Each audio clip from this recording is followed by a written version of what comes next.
Welcome, everybody, to our first installment of a webinar on sustaining behavior change. I'm Jim Hill, one of the organizers, and I'm really excited about this conference. I think it's timely. We have an incredible lineup of speakers, and we have over 500 people registered. So I think it really shows that this is a topic of great interest in our field. This conference really was organized on the belief that limitations in our ability to help people make lasting changes in their health-related behaviors is one of the greatest challenges to the well-being of our population. Whether it's adopting healthy eating, and physical activity behaviors, curtailing the use of alcohol, or adhering to medical therapies, people seem to be able to initiate behavior change, but a range of forces typically lead people to return to their previous behaviors.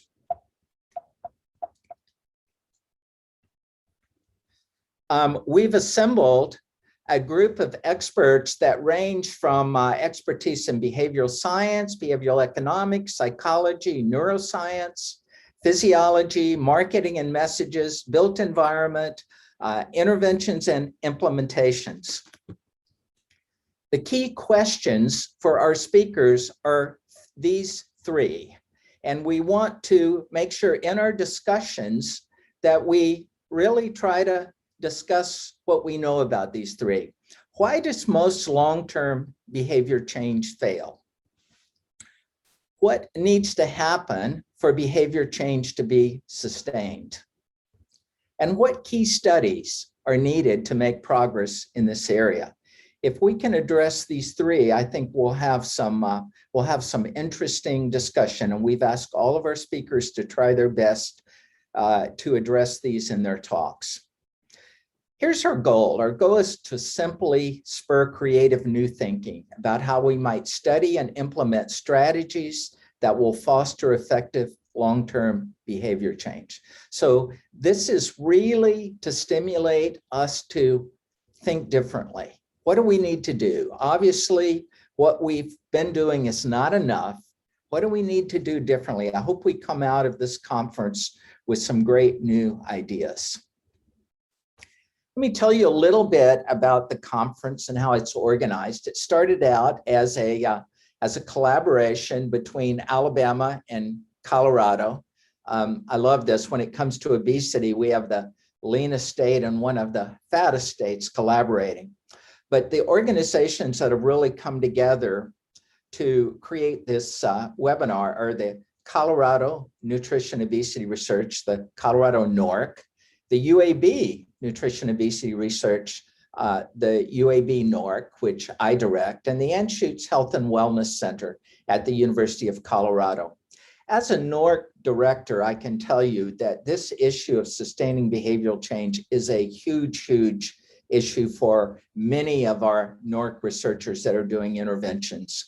We really do a lot to understand what the most optimum lifestyle is to improve health, but we always have the challenge of maintaining it. A great example is weight loss. We are really good at producing weight loss. We're really bad at maintaining weight loss. Here are the four of us who were the organizers and will serve as your moderators for the webinar. Dan Bessison in the upper left is the director of the Anschutz Health and Wellness Center. John Peters is professor and director of innovation at the Anschutz Health and Wellness Center. Kevin Masters is a clinical psychologist at the University of Colorado, and I am the director of the UAB Nutrition Obesity Research Center. We've worked to put together I think an impressive agenda over these 2 days, and I think we're going to be stimulated to think differently about this area of behavior change. We're going to do this webinar over 2 days. Today is day one, and I will introduce the speakers in a second. day 2 is a week from today on October 22nd. Each of these days, we will have 6 speakers, and we will have a time for discussion. So the presentations of each of our speakers were pre-recorded, but the speakers will be live for the Q&A session. So I urge you to put in your questions using the Q&A function. I will go through these and I will pick ones to ask our panelists in the discussion sessions, and each of the other moderators will do that for each session. Here is the first day agenda. In the morning session, we have 3 speakers. I will introduce these a little later on, and you can see the topics here. In the afternoon, we will have a second session, and again, you can see the topics, and this is day 1. Then next Friday, we will have 2 more sessions. You can see the titles of those in the morning session and those in the afternoon session. Our intent is to develop a summary of the conference. We're not asking speakers for manuscripts, but we hope to develop a summary of the conference, which we will publish in a journal to be determined. The presentations are going to be available to you. They're going to be available for a while on YouTube, and then they will be available on the websites of both the Colorado and the UAB NORC. So we're going to get started. We're maybe 5 minutes early, but that's okay. We'll have a little bit more time for discussion. We're going to get started. And again, put your questions in the Q&A function. You won't be able to see them, but I will be able to see them, and I will ask as many as we can. All of our 3 morning speakers will be available in our summary. Throughout the morning, we'll have 1 break, and I'll announce that, and then we'll have a break for lunch, and then we'll come back and do the discussion. So I'm going to stop sharing, and our first speaker is Wendy Wood. And Wendy's Provost Professor of Psychology and Business at the University of Southern California and author of the book, Good Habits, Bad Habits. For the past 30 years, her research has explored the nature of habits and why they are hard to change. She's published over 100 articles in scientific journals, and her research has been widely featured in the New York Times, LA Times, Washington Post, and NPR. Wendy is going to talk about how we form and change habits. So let's start Wendy's presentation.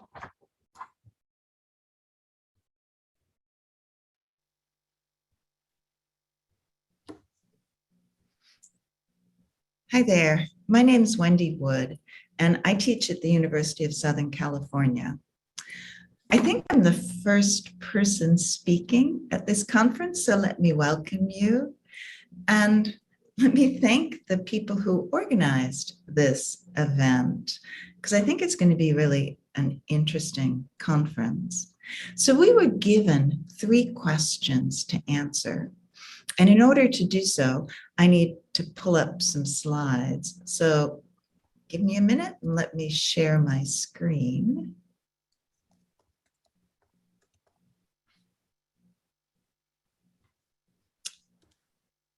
My answer to these questions has to do with habit,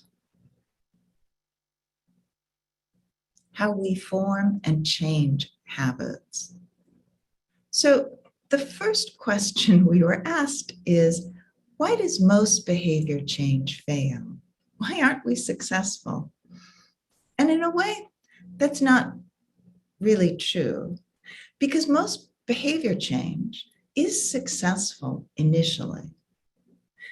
You can see in the gray bar, people's initial attempts to lose weight in a study conducted in 2014. They were initially, you can see the red and the blue lines going down. People initially lost quite a bit of weight. in this particular intervention. But then over time, their weight readjusted back pretty much to where they started. So why do we think this happens? Well, our explanations for why we're unsuccessful at changing our behavior in the long run has to do with personal responsibility. 58% of Americans think that obesity is individuals' personal responsibility and that we should be losing weight through our own diet and exercise efforts. People who are obese even and have tried to lose weight, they think the biggest barrier is them, their lack of success, their lack of willpower to be able to follow through and diet and exercise. So keep this in mind. We tend to focus on willpower in our explanations of why we're successful or not in changing our behavior.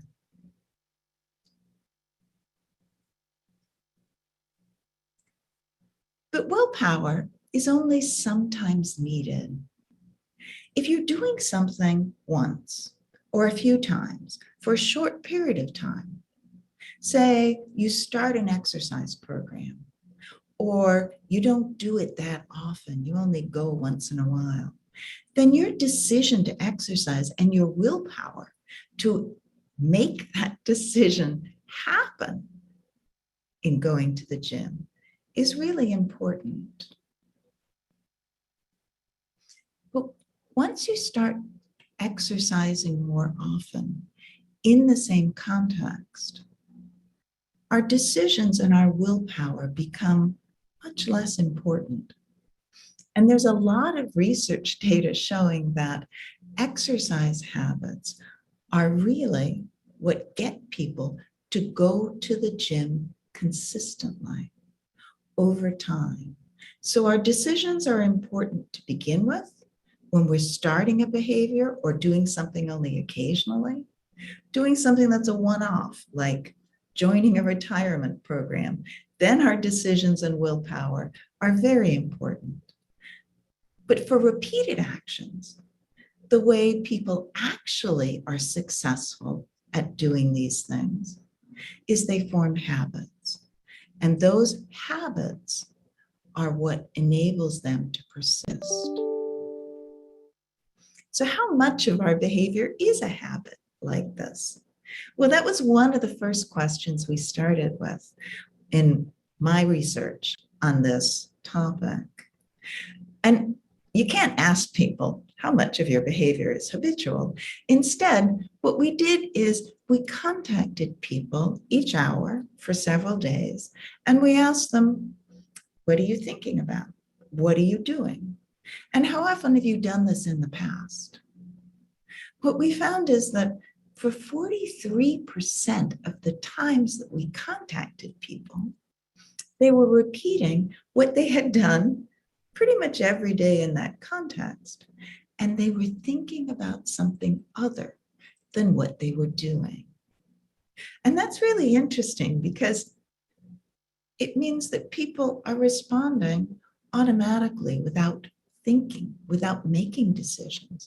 And it didn't matter what kind of behavior people were doing. It didn't matter if they were cooking, if they're studying, if they're driving a car, if they're in the shower. 43% of the time, they're doing this without making decisions, exerting willpower about what they're doing. Why? You might wonder, why do we have this sort of a structure where we're doing things and not thinking?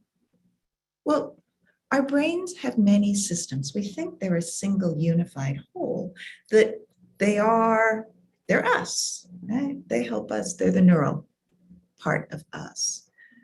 But instead, human brains evolved in sort of fits and starts across evolutionary history. And we have many systems as a result.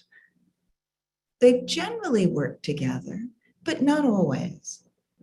So we have some systems that are really designed for thinking, deciding to act, exerting effort to do something. And we have other systems, sensory motor system is one name that's given, for repeating actions. And this involves the putamen, the basal ganglia. That is activated when we're doing things that we've done repeatedly in the past.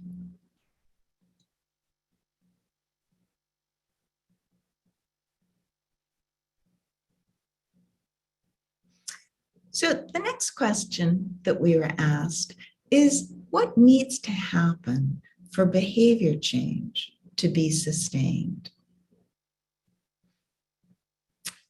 And there's great data on this.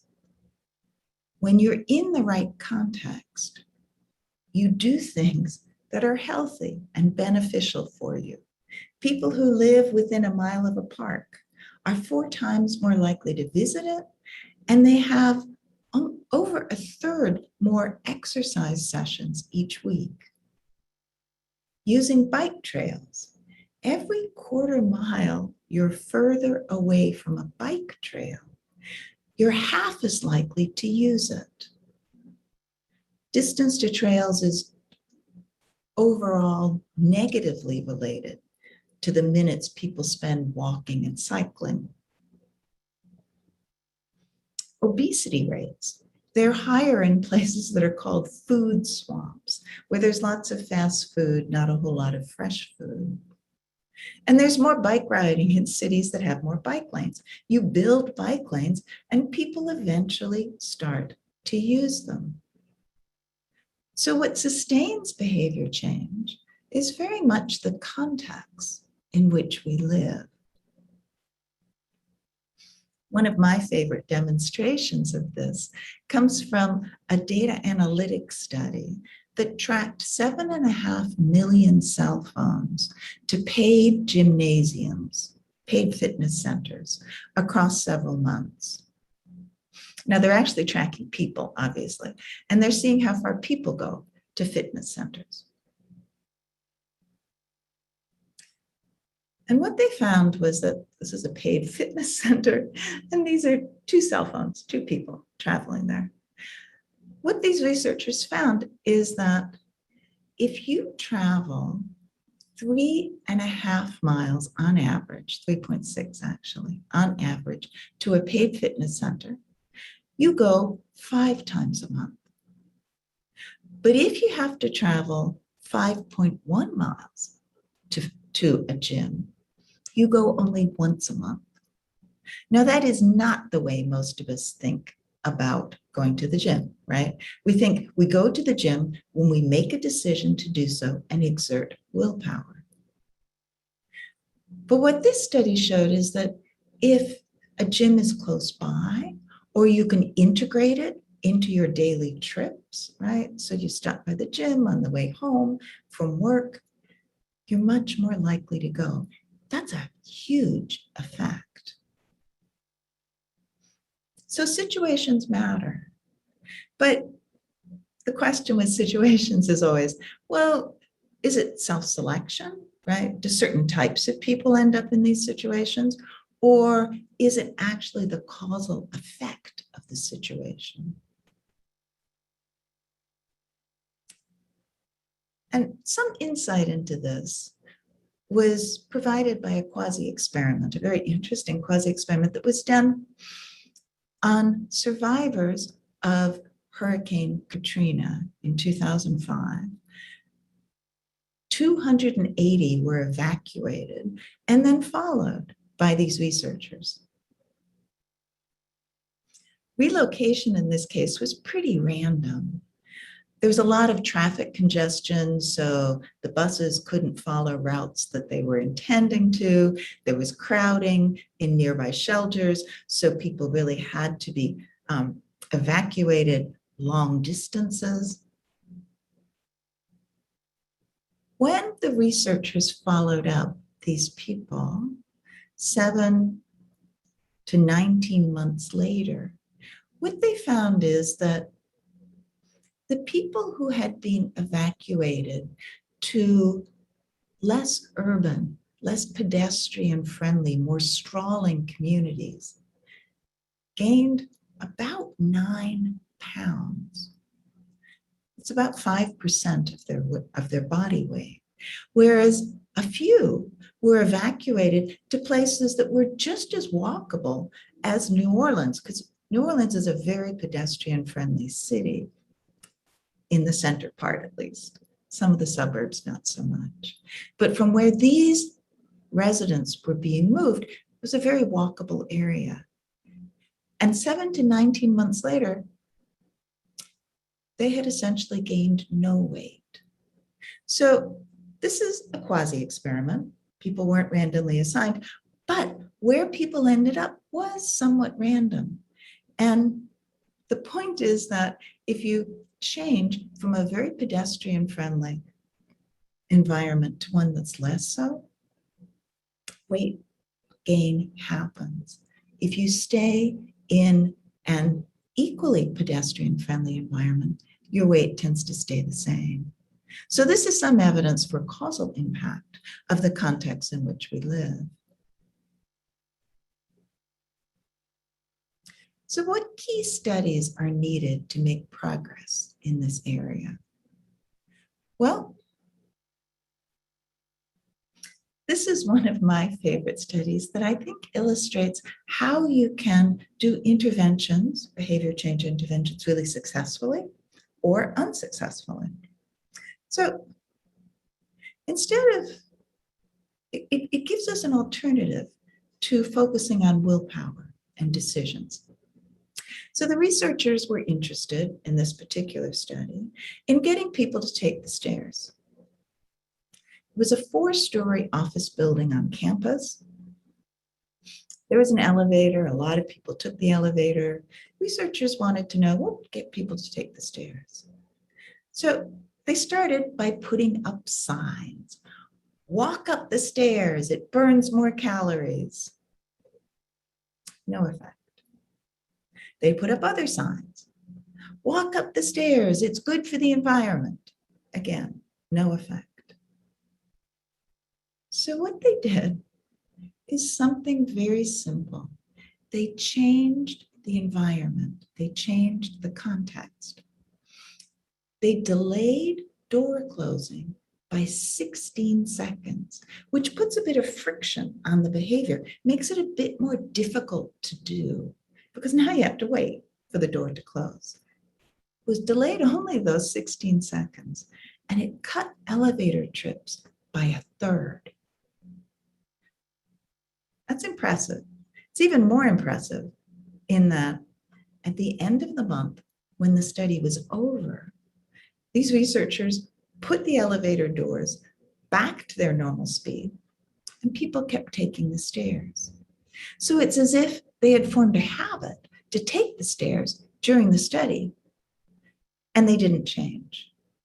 That habit persisted. So what are habits? Well, habits are a kind of learning. They're a learning mechanism. Let's say you get a new coffee maker. At first, when you're making coffee, you have to make all kinds of decisions.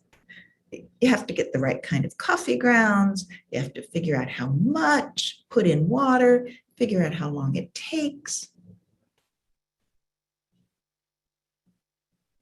But over time, as you repeat the action, it becomes more automated.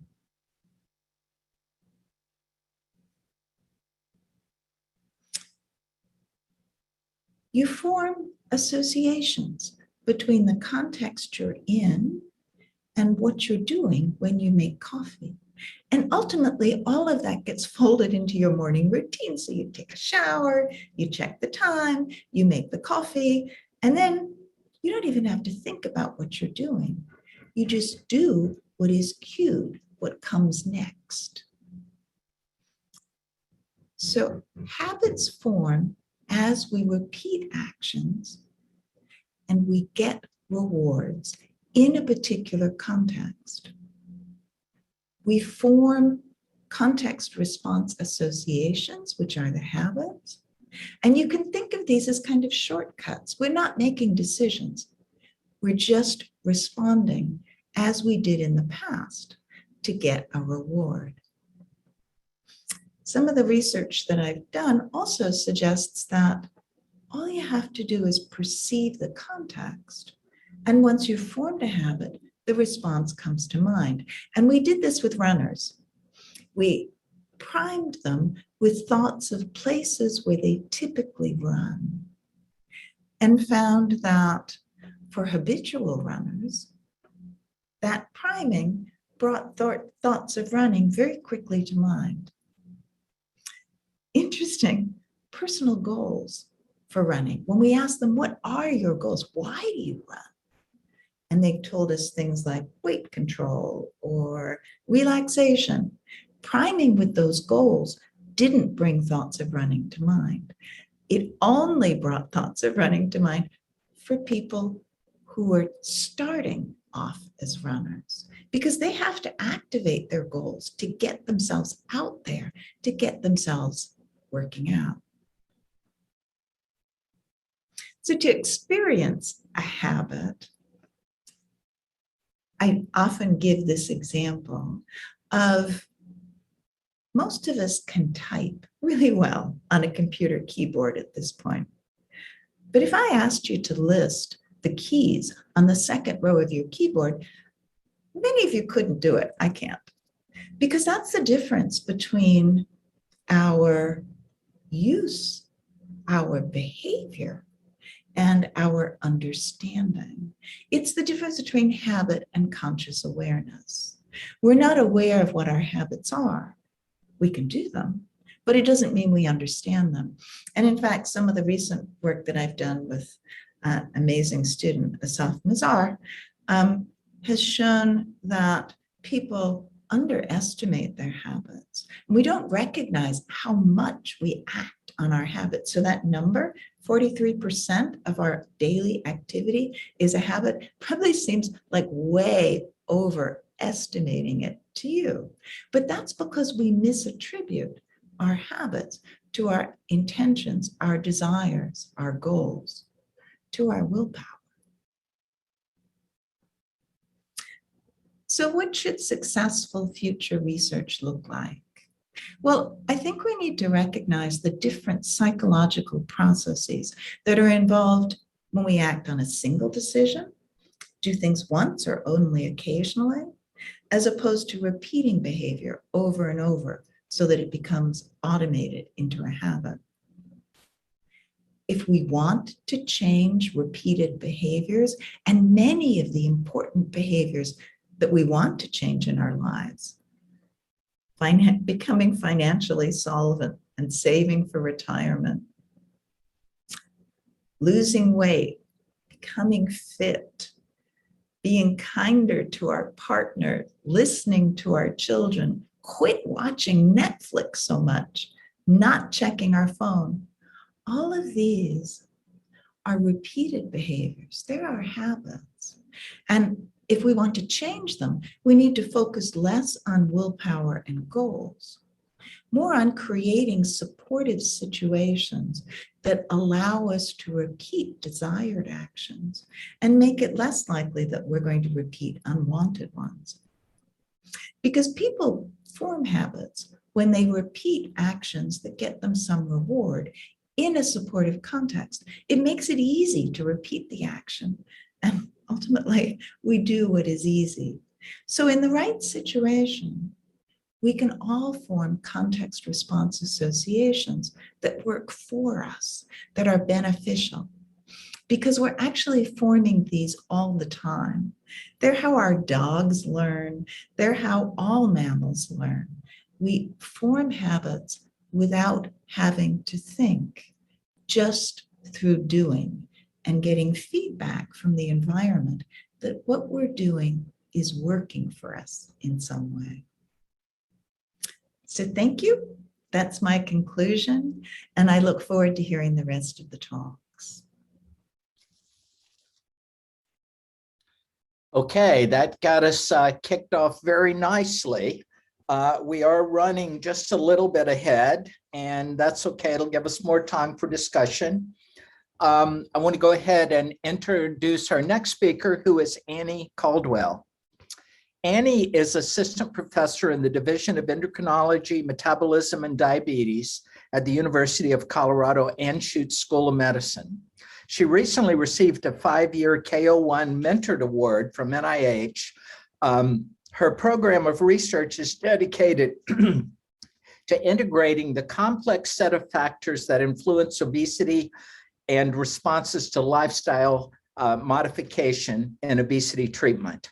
This work is motivated by the urgent need to develop more effective intervention approaches that lead to long-term weight loss and reduce chronic disease through sustainable changes in healthy eating and physical activity. Annie was recognized as one of 25 emerging luminaries in nutrition, exercise, and metabolism by the School of Public Health at Indiana University in 2019. She's made significant theoretical contributions applying evolutionary theory to understanding physical activity, eating behavior, and obesity. And she was invited to write a sole-authored book published in 2016 titled Human Physical Fitness and Activity, an Evolutionary and Life History Perspective. Her diverse training and research spans disciplines to bring a unique perspective to existing behavioral approaches to obesity treatment and health behavior change. Annie's title is The Importance of Identity and Long-Term Behavior Change. And before we start Annie's presentation, I want to remind you to please put questions in the Q&A function. Thanks to those of you who have done so, but we're going to have a really fun discussion at the end. So the more questions, the better. Put them in the Q&A session and I'll go through them and ask as many as time permits. So please, let's start Dr. Caldwell's presentation.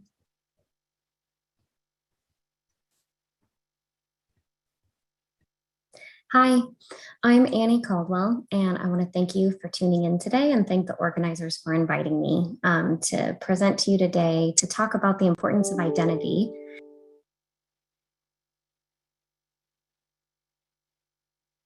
in long-term behavior change. And we're going to focus on changes in diet and physical activity, but there's much that translates to other health behaviors as well. And this talk is centered around answering the following 3 questions. Why does most behavior change fail? What needs to happen for behavior change to be sustained? And what key studies are needed to make progress in this area? So we'll start with this first one. Why does most behavior change fail? And the obvious answer is that it's too hard not to eat too much in our environment. So many easily accessible foods are calorie dense and nutrient poor and delicious and beautiful. And it's too easy to not move around enough. We don't even have to go through a drive-through anymore. We can actually just sit on our couch and order fast food from an app and somebody else will drive it to us. And so given those things about our environment and moving into the nuance of things, really, the less obvious answer as a health psychologist is that traditional behavior change techniques come from social cognitive frameworks. And those frameworks assume that behavior is based on rational, conscious decision-making.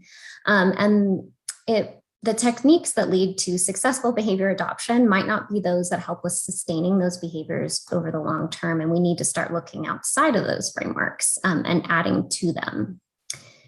So increasingly, health psychologists are using what is called dual process theories of mind, which understand behavior as not just being guided by reason and rational thought, but rather the interplay of these automatic and impulsive reflexive cognitive processes and these controlled and reflective processes. And this is in line with Daniel Kahneman's work on thinking fast versus thinking slow.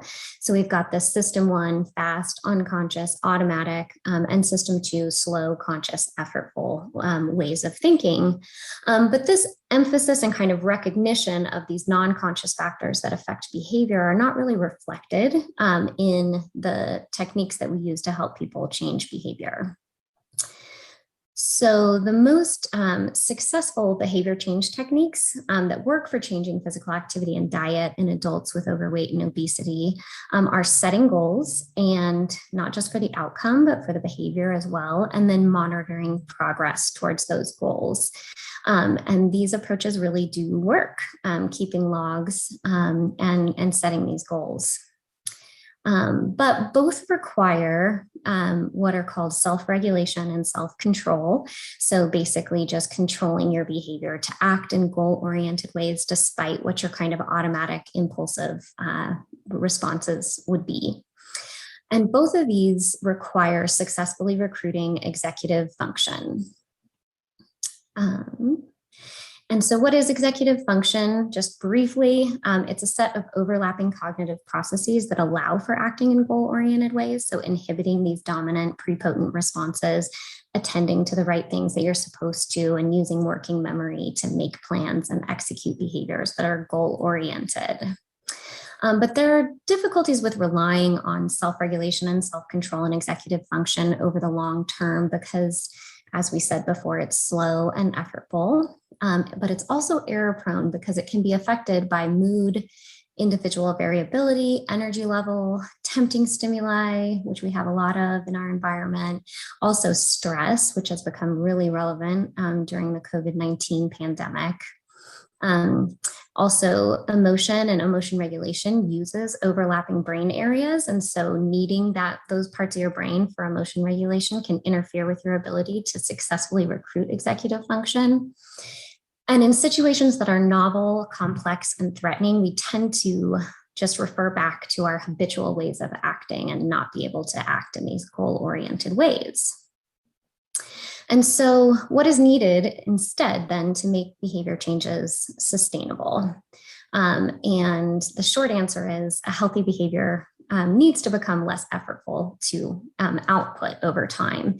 And so a lot of work, recent work has shown that, we can do things to create automaticity in order to make behaviors less effortful.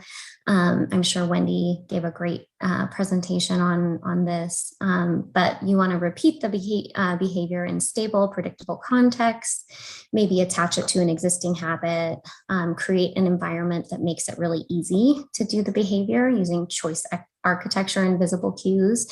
And these approaches are great, especially for behavior adoption, but I would argue that for long-term maintenance, because you're going to have to then do the behavior in many different environments that are out of your control and under a variety of states, we need other approaches that can, kind of scaffold these approaches. In addition, temporal self-regulation theory argues that the extent to which a behavior can become automatized depends not just on this top-down processing, but the competing neural drives that are fighting against that top-down processing that is needed. So fear, fatigue, and hunger. So when we're talking about physical activity and diet, we do have these competing neural drives that are interfering with our ability to make those behaviors automatic, in contrast to something like putting on a seatbelt. And many others have noted that when behaviors are complex and they take a planning stage and then an execution stage, like the physical activity, they're difficult to automatize. So there is some difficulty here with these behaviors that make them more difficult to become less effortful. And so we need to consider other psychological factors that are important for sustainable behavior change that are modifiable and help make behavior more of a reflexive than a reflective and controlled process. It might not ever become fully automatic, but can we help make it become more the reflexive response? And so two of the leading candidates here are habit and identity. And we've already talked about some of the difficulties with habit. So I'm going to switch gears now and talk instead about why identity might be a factor that helps lead to more, less effortful cognition in order to output healthy behaviors. So from a theoretical perspective, identity comes with a standards of behavior that we all understand are associated with a sense of self or a sense of identity. And we are motivated, to act in ways that are in line with our identity and those standards of behavior. And that creates positive affect when we act in those ways. In contrast, when we act in ways that are out of line with the behavior, it can cause negative affect and make you motivated to behave in ways that feel in line with your identity. And so if you're adopting a new behavior that feels in line with your identity, that's great. But if you're trying to adopt a behavior and it feels out of line with how you see yourself, you're actually going to be like unconsciously motivated to go back and behave in ways that feel more in line with your identity. But in addition, as I mentioned, negative affect can also interfere with your ability to successfully recruit executive function and self-regulate your behavior over time. And so it's a double whammy there. In addition, a recent systematic review of 100 theoretical models on maintaining behavior change reviewed 100 different models, but 5 themes really emerged from those, and they're highlighted in orange. So you can see here that identity is thought of in most of these models as a part of motivation. From an empirical perspective, a growing body of research has demonstrated that health behaviors are associated with self-identity. So do I consider myself someone who does X, Y, and Z, or is doing X, Y, and Z part of how I see myself? There's, like I said, a growing body of research that is showing that it is, especially with regards to physical activity and exercise, food choices, and smoking cessation. But other aspects of our identity have also been associated with health behaviors, like masculinity is associated with drinking, especially problem drinking. And really relevant to all of us right now, political party affiliation and social identity have been associated with mask wearing and vaccination. And then identity in a more complex way that hopefully I'll get into at the end, if I have time, is also been shown to be associated with diabetes management behaviors. So I can refer you to all of those example articles that have found a positive association there, but I think this meme pretty perfectly characterizes the relationship between identity and food choices and exercise, though albeit some extreme examples. In addition, a recurrent theme in health psychology is that these social cognitive models recognize intentions to do a behavior as the most proximate predictor of actually doing the behavior. But there's a widely recognized gap between what people intend to do and what they actually do. You can probably relate to that. And so a recent systematic review is just looking at factors that have shown evidence to moderate that relationship. And exercise identity within the domain of physical activity and exercise. And exercise identity in 5 out of the 7 studies where it was included did moderate the relationship. And so those that were higher in exercise identity were more likely to follow through with those intentions to exercise than those who had a lower exercise identity. But I would be remiss to not mention that most of these studies, all of these highlighted here, were done in college samples, and they're done in prospective studies that are not really looking at people that are interested in behavior change or going through the behavior change process. So that's a methodological shortcoming of the research that's been done in this area so far. Moving back to the theoretical piece, though, of where identity fits within the way that we think about behavior change, my colleagues and I developed the Maintain It model of behavior change and maintenance. And it's really trying to just build on and extend existing theories and approaches, especially those dual process theories. But it also defines a process underlying a shift from behavior initiation to behavior maintenance.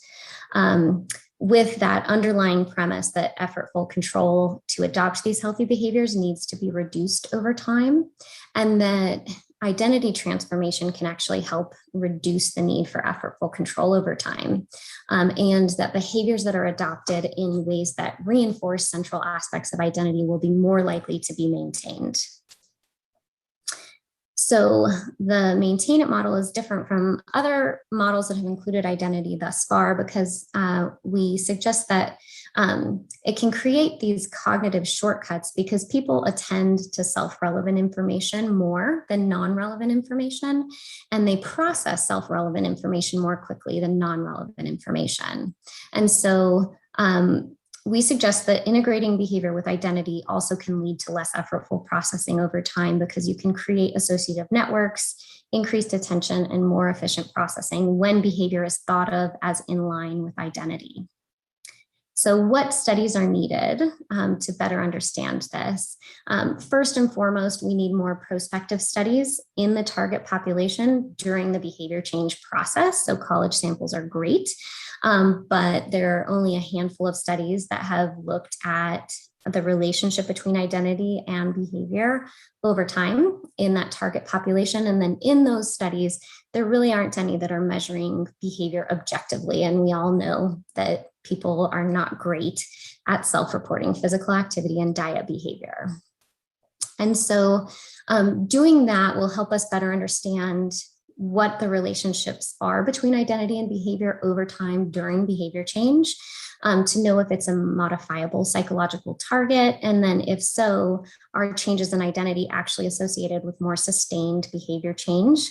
How does that relationship change over time? Does it change over time?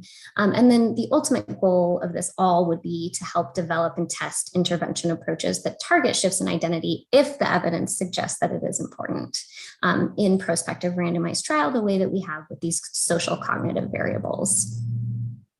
And so toward that end, my colleagues and I have been working toward that within a randomized controlled weight loss trial, the daily restriction and intermittent fasting trial. The PI is Vicky Catenacci, my primary mentor. And so this is a study in healthy adults with overweight or obesity that are sedentary at baseline. And the intervention is a 1-year RD taught group-based behavioral support intervention, targeting a 34% energy deficit based on baseline energy needs, with a prescription to gradually increase physical activity to 300 minutes per week by 6 months, and then continue that level for the rest of the intervention. And then folks are randomized onto how they're going to reach that energy deficit by either daily caloric restriction or intermittent fasting. And this timeline below shows you that the intervention is 12 months, and we've got measures of behavior and a bunch of psychological variables at all of these different time points, those black lines. And then there's also a 18-month follow-up phase. And so we also got a competitive revision grant from the Science of Behavior Change Common Fund to add measures of executive function and identity within the context of this trial to test the hypotheses that executive function will predict short-term physical activity and diet behavior in this intervention, but identity will predict long-term behavior, and that the combination of executive function and identity will jointly predict behavior at all time points, but identity will start explaining increasing amounts of variance over the long term. And so that's what we're working toward. But for today, I have some very preliminary results on identity using just a 4-item scale for exercise and healthy eating, where the scores can range from -3, not an exerciser, to +3, definitely an exerciser. Physical activity is measured with active pal accelerometers, which give us total number of steps, minutes per day in physical activity overall, and then minutes of the day in moderate to vigorous physical activity. And then for eating behavior, we've got the 3-factor eating questionnaire, which has 3 subscales: cognitive restraint, unrestrained eating, and emotional eating. So on the next several slides, I'm going to be sharing some preliminary unpublished data, but it is subject to change following peer review, and we're still waiting on the following data. So it is preliminary. We've got one more cohort finishing the intervention right now, or actually going into kind of middle intervention. We will have longer term follow-up eventually. We'll have objective energy intake, and then we'll have executive function, but all of that data takes longer to process. So given that, I want you to just keep this between us and not take any photos or share these results on social media until it has gone through that peer review process. And so at this point, we have data from 109 people from baseline to 12 months for objective physical activity. And we used a random intercept linear mixed model with an unstructured covariance matrix to assess the longitudinal relationship between exercise identity and total number of steps. And so what you're seeing now is the relationship at each of those time points: month 0, month 3, month 6, and 12. And what we found was that the relationship between these 2 variables did not vary significantly over time. And that averaged across those time points, 1 unit higher exercise identity score was associated with 623 more steps per day. And that pattern was also reflected in the total number of physical activity. And so 1 point higher on the exercise identity scale was associated with 6 more minutes of physical activity overall, and about 4 more minutes of moderate to vigorous physical activity. And we saw the same pattern for a higher healthy eating identity being associated with a higher use of cognitive restraint and lower unrestrained eating. And so another problem with this literature is how to define behavior adoption and behavior maintenance.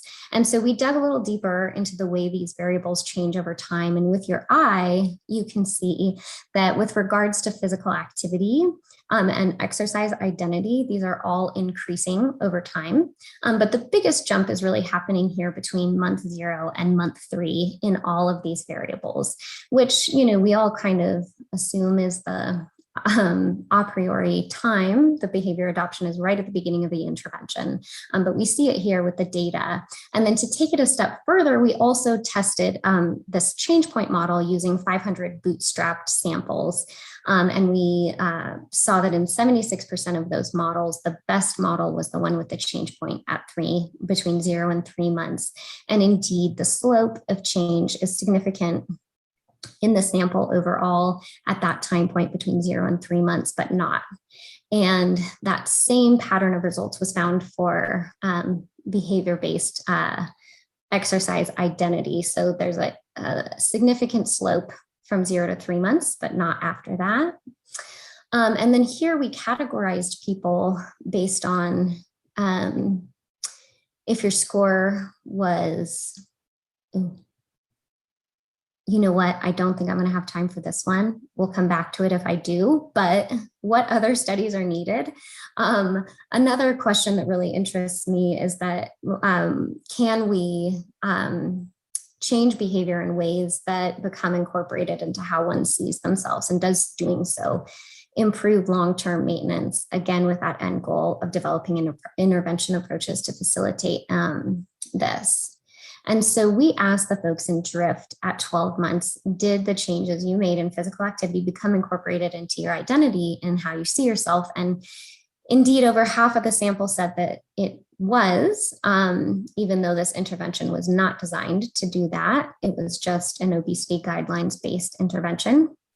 But in 44% of the people, they didn't. And so we compared those 2 groups on these physical activity variables, and we saw that actually there were no differences between those 2 groups at baseline. However, there was significantly higher number of steps per day in those that said, yes, I have incorporated physical activity into how I see myself, as well as moderate to vigorous physical activity, on the order of 1,700 steps on average at 12 months and 15 minutes of moderate to vigorous physical activity. And it was also significantly different change in total number of steps and total physical activity overall. So these are just some preliminary results, but they're fairly promising. And then I also work on a 5-site international weight control registry project where we're trying to extend the national weight control registry by including not just those who are successful at maintaining weight loss, but a sample of people that have also lost weight and regained it, or were unsuccessful losing the weight in the first place. And then measuring more constructs that might be related to weight loss. And so to date, we have over 1,400 people that have completed all those questionnaires. And I looked at differences in people that were successful at maintaining weight loss over the long term. And they have significantly higher healthy eater identity and exerciser identity than those that identify as someone that's regained the weight that they lost or were never successful at weight loss in the first place. And so another thing is that so far the low-hanging fruit research is being done. So the behavior-based identity is just one piece of identity, but we really need to know how to incorporate all aspects of identity. So cultural identity, group identity, also, and how to take those things into account when helping people change behavior. There have been several attempts to culturally adapt interventions, but so far we're not really sure what the best ways are to do that. But I think that's in line with what we're trying to do here, and that behavior change doesn't happen in a vacuum, and people come in and they leave with an entire life and existence and sense of self, and groups that are important to them that are going to influence the extent to which they can actually maintain those behavior changes over time. And I just want to leave you with one final anecdote, a Facebook post from a member of a group I belong to. She left this post and I thought there was just so much here that was relevant. So she said, "I'm completely overwhelmed with joy right now. Instead of yoga, I tried Zumba. I loved every piece of it, blah, blah, blah, blah, blah. This is the feeling of joy I remember. This is who I am. I used to dance all the time in my 10 years of college, and that dropped off dramatically after I finished my PhD, got married, and took a tenure track job. I moved on to other more appropriate types of physical activity, running, biking, swimming, etc. I didn't realize until this morning how much I miss everything about dance, moving my body in that way, the music, the energy. I'm so excited to do more Zumba. Maybe I'll seek out some other dance classes too." So I think we can all guess that she's going to keep doing that physical activity where those appropriate types that, were in line with her identity, but her identity as a PhD professor, maybe we're not in line with those other parts of her identity that are a dancer. And so how can we start incorporating more of this into our behavior change techniques so that those changes can be maintained over the long term? And I just want to end by saying thank you to all of these people. I hope I didn't leave anyone off, and I look forward to the panel discussion. Thanks so much. Okay, two great talks to kick us off. You guys are putting great questions in the Q&A. Keep putting those in so that we can have a lively discussion when we do our discussion at the end of this session. We have a scheduled break now for just about 15 minutes. So you can stay on, you can log off and come back in, but we're going to have the next presentation that will start at 11:15 Mountain Time. That's 12:15 Central, 1:15 Eastern, and 10:15 on the West Coast. So we will see you again in about 15 minutes, and we will continue with the third talk in this session. Okay, we're going to now continue the morning session, and we're going to have our third and final presentation of the morning, delivered by Dr. Russ Glasgow. Russ is director of the Dissemination and Implementation Science Program of Accords and research professor in Department of Family Medicine at the University of Colorado Anschutz School of Medicine. From 2010 to 2014, he was deputy director for implementation science and division of cancer control and population at the U.S. National Cancer Institute. He's one of the original developers of the REAIM, prison, and dynamic sustainability frameworks. He currently directs an NCI-funded implementation science center. Russ was trained as a clinical psychologist and has worked at the interface of individual, organization, community, and population health-related interventions. He's an implementation scientist whose work focuses on public health issues of studying and enhancing research and adoption of evidence-based programs, adaptation and context, and pragmatic research methods and measures to enhance health, equality, and sustainment. He's published over 500 articles. He's been PI on 25 NIH or AHRQ grants and is among the top 1% of the most frequently cited social scientists. It's a pleasure to have Russ join us. He's going to be talking about behavior change in healthcare systems and implementation science perspective. So let's have Russ's presentation. Hello, I'm Russ Glasgow. I'm the director of the Dissemination and Implementation Science program here at University of Colorado Anschutz, and looking forward to talking with you and sharing my perspective on sustaining behavior change today. I'm going to share my screen with you for most of my talk anyway, and I'd like to start, before I get to our actual questions, start with a little bit about myself. I like to say most things are about context in life, and my perspective is as an implementation scientist, and it comes from the following background.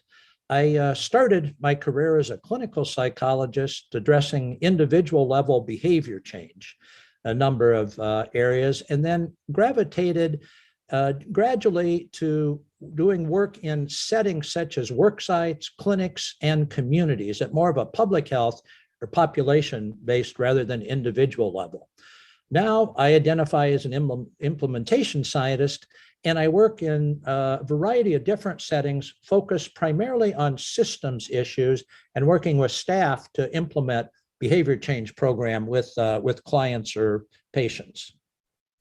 So I'll just spend a minute trying to point out a few key points about implementation science and how it's different than usual behavior change research or usual health services research. I know there's a lot on this slide, but I just like to focus on a couple key things.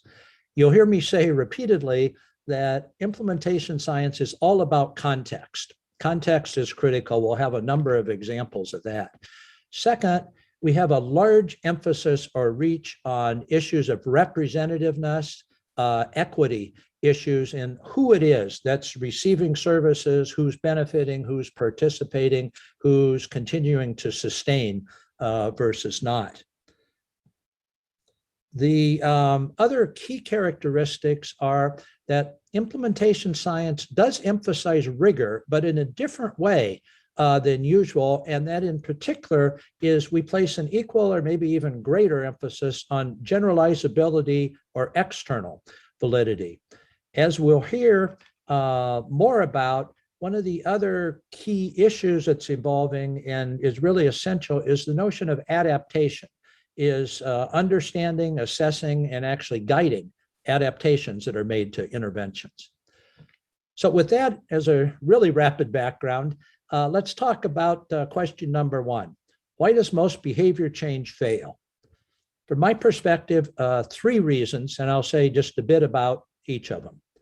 First one is about the failure to consider and adequately address context. Related to that is a failure to think about, to plan for, and to guide adaptations that are necessary to address context, particularly when context changes. And then finally, I think it's a failure to understand the complex adaptive system that exists and the notion of the variety of outcomes rather than just a narrow focus on one outcome, to understand systems issues and in particular unintended consequences. So let's take just a little bit deeper dive on that. First, in terms of context, some people have defined context as everything except for outside of the intervention itself. that you're thinking of. But the general notion is at a macro level, we all exist in the setting or the space of context, places where we work, live, study, and play. And in addition, though, context is not just about place. Okay, it's also about relationships and issues such as history and trust. And very importantly, context is multi-level and it's dynamic. It changes over time. And what better example could we have of the impact of changing context and what we've all been living through the last couple of years in terms of COVID. So our group has developed a specific approach, a specific implementation science model and framework that is called PRISM factors, pragmatic, robust implementation and sustainability model, to look at these factors that influence a set of what we call REAIM outcomes. REAIM is an acronym there for reach, effectiveness, adoption, implementation, and maintenance.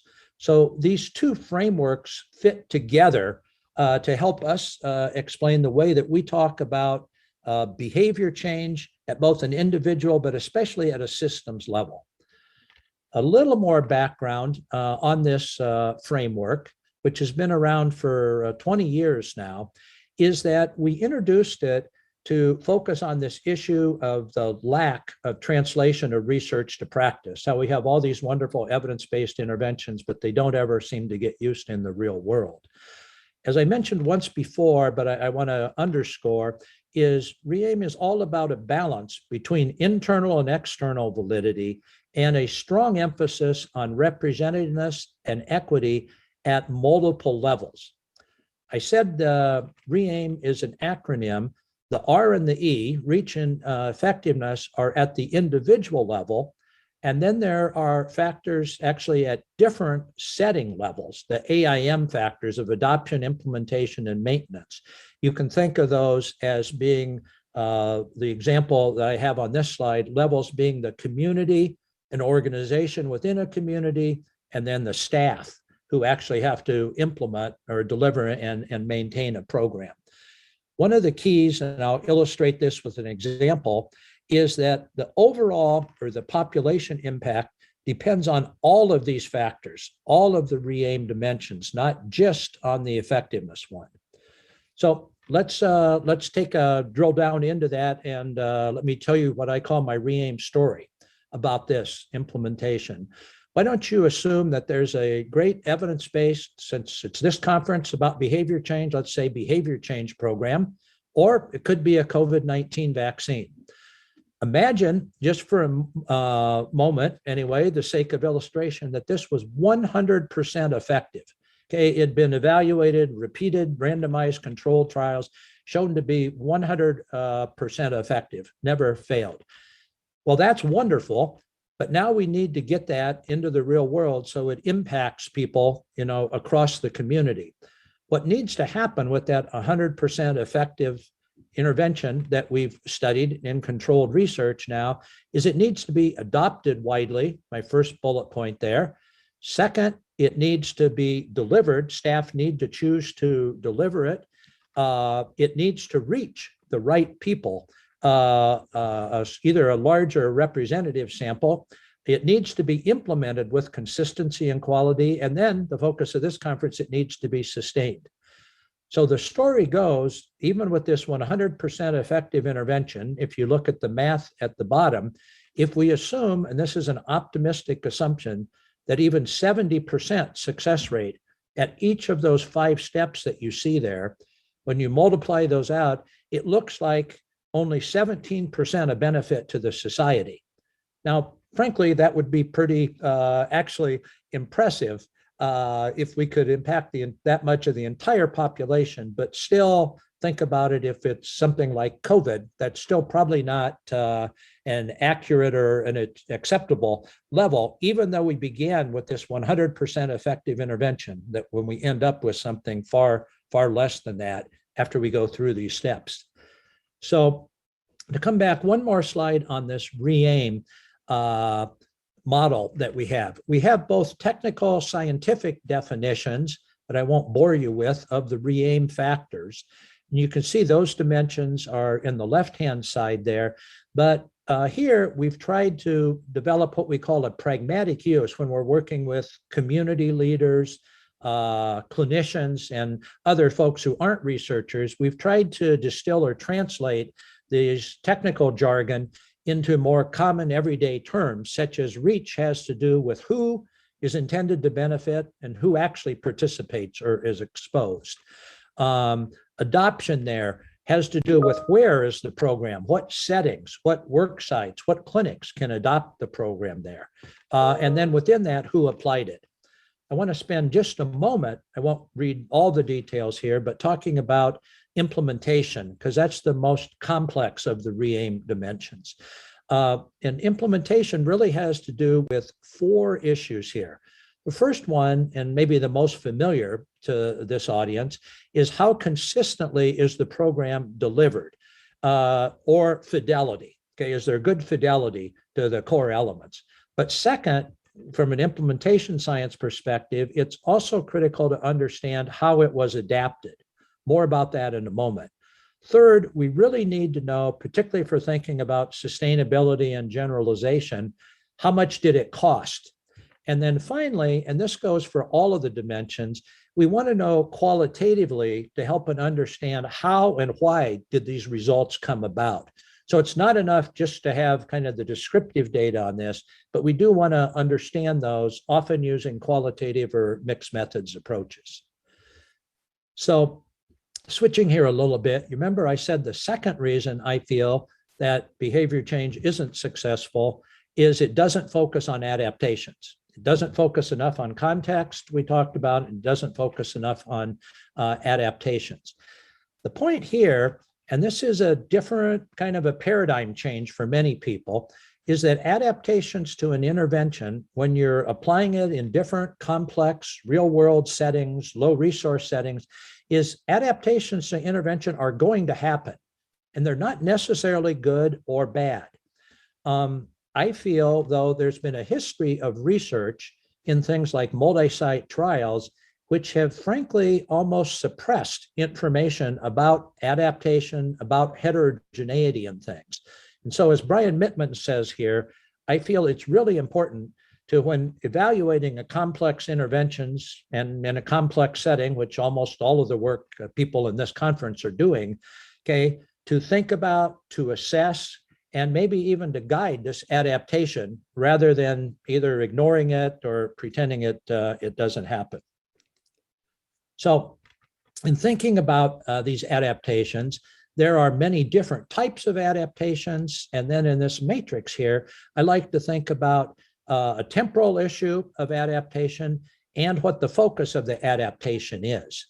But to begin with, at the top of the slide, I think most often when we think about adaptations, we think about adapting for the culture or the local community or the population we're working with. There's also a lot of adaptations that are needed, and especially for sustainability, about resources. Many of our best, most effective interventions, frankly, just aren't sustainable because of their level of cost and burden. So another tenet of implementation science is all of these adaptations, as well as the initial description of your intervention and your strategies, should be done with and guided by your stakeholders that are involved.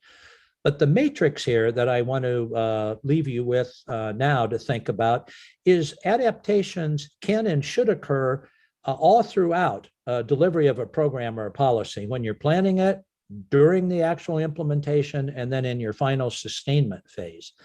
And then going down the column there, or excuse me, look at the different rows. There are different types of adaptation, and we most often talk about the intervention. That's the kind of core components or the element of what the program is. But you can also have differences in the implementation strategy or how that intervention is delivered. And maybe the classic example, going back to COVID again there, might be doing something virtually or telephonically, or via Zoom rather than doing that in person. And then finally, this is in some ways the most interesting, is the setting level, is that often you will find that the setting needs to change in order for us to have successful behavior change or sustained behavior change. Second question here, and I'll go a little bit faster here, is what do we need to sustain behavior change? Well, I feel there are 4 key points here. Number one, starting to get a broken record, I know, but we need to align with multi-level dynamic context. Second, we need much more attention to sustain this on who is benefiting and who isn't, and who can maintain behavior change and who can't and why, or equity issues. Third, a lot more attention to the infrastructure is needed. I'll give you some more examples of that. So we have systems, things like audit and feedback, and we have adequate responsibilities and self-monitoring. And then finally, the notion that we need from the outset to design for equity, sustainability, and dissemination, not just to wait till the end of a program and then expect sustainability to happen magically. So this overly complex slide here tries to show graphically our model, again, PRISM, RE-AIM. The PRISM is at the top. The RE-AIM outcomes are in the center bottom there. But for now, I just want to focus on the left-hand rectangle, kind of in the center there, where it talks about the fit. And the take-home point here is that it's not just to have success. It's not just about the intervention or the components. It's not just about the implementation or how it's delivered. It's not even just about the context, even though that drives a lot, but it's also thinking about all these dimensions or outcomes, and it's how all of these things fit together. That's kind of the key point and really the big challenge in my perspective. So again, just a reminder, and then I'm done with context, but I like this phrase or quip that while content, or I would say for most of it's evidence-based, okay, intervention, an evidence-based program is king, but context is queen, and in fact, she runs the household. So let's take just a minute and talk about equity issues. From an implementation science perspective, we need evidence not just on the usual effectiveness outcome, for example, physical activity level or weight loss. That's critically important. We need to know that. We also, though, need evidence on a variety of other factors. Most of these are addressed in this RE-AIM model, but these external validity factors of things like understanding the equity of outcomes, understanding the context, understanding the setting and the staff issues there. As I mentioned before, adaptation and change. So we like to ask this question at the end of the day, what works for whom under what conditions? Just another quick example, a different type of table using our RE-AIM outcomes when we talk about health equity. And the story here is, if we focus only on the effectiveness dimension, okay, that's in red there, and we find that among different groups, there was an equal outcome, let's say equal weight loss among those rich versus poor people, red people versus blue people, et cetera there. If we only look at that, we might draw the wrong conclusion, because there could well be disparities at these different levels of the reach. Who had access to it, adoption, what settings, those low resource settings, how was the implementation done and maintenance? So we can end up with, if you look at 70 or 30% differential, all these less than 1/4 benefit, okay, from the more disadvantaged populations. Last point here, and then I will close talking about the types of research I feel needs to be done, is that it's important from the outset to be thinking about these issues and designing for them rather than waiting too late. And this phrase we call designing for equity, sustainability, and dissemination. To close, I think there's 6 things here that would really help advance our science and our application, our practical results for sustainment. They are a broader focus than usual and a multi-level focus.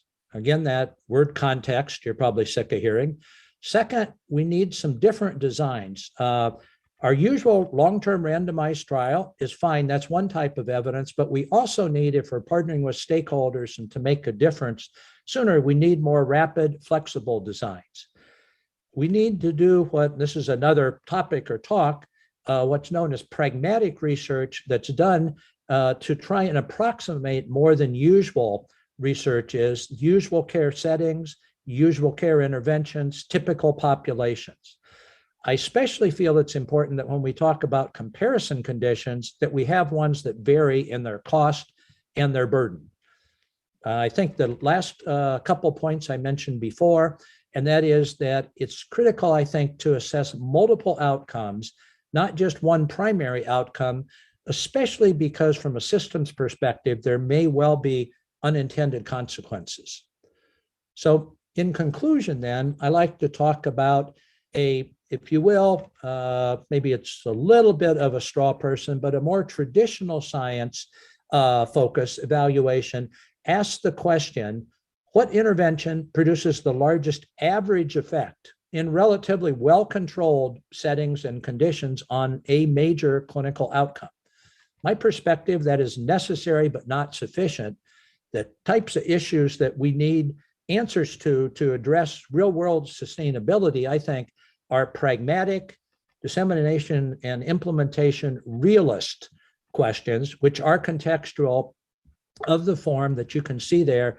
What components of a policy are effective for what outcomes, for what populations, when used, what strategies, under what conditions, how much resources does it take, and why do they occur? So that's my contribution. I'm really looking forward to the panel in a moment and to hearing your perspectives, but I just like to close with this notion that a lot of the societal problems that we have today, I feel we need to think and act differently if in fact we're going to resolve them. Thank you much. Okay, we've had 3 terrific presentations this morning. We're going to take our second break. This is a lunch break, probably for those on the western part of the country, and maybe an afternoon coffee break for those on the East Coast. The break will last until 12:35 Mountain Time. That's 1:35 Central, 2:35 Eastern, and 11:35 on the West Coast.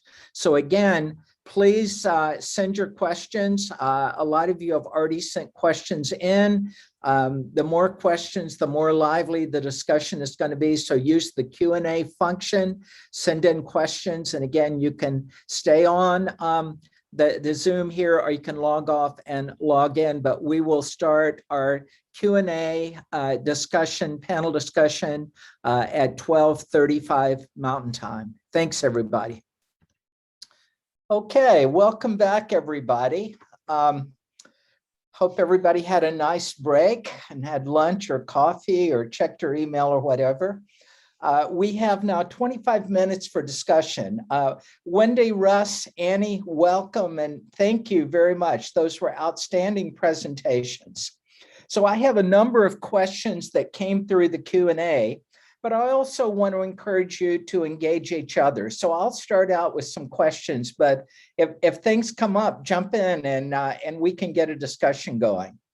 So let me start, Wendy, with you. There were a lot of questions around habits. So let me combine a couple of those. How frequently does a behavior need to occur to become habitual? For example, could a monthly doctor's appointment become a habit, or is it always motivation driven?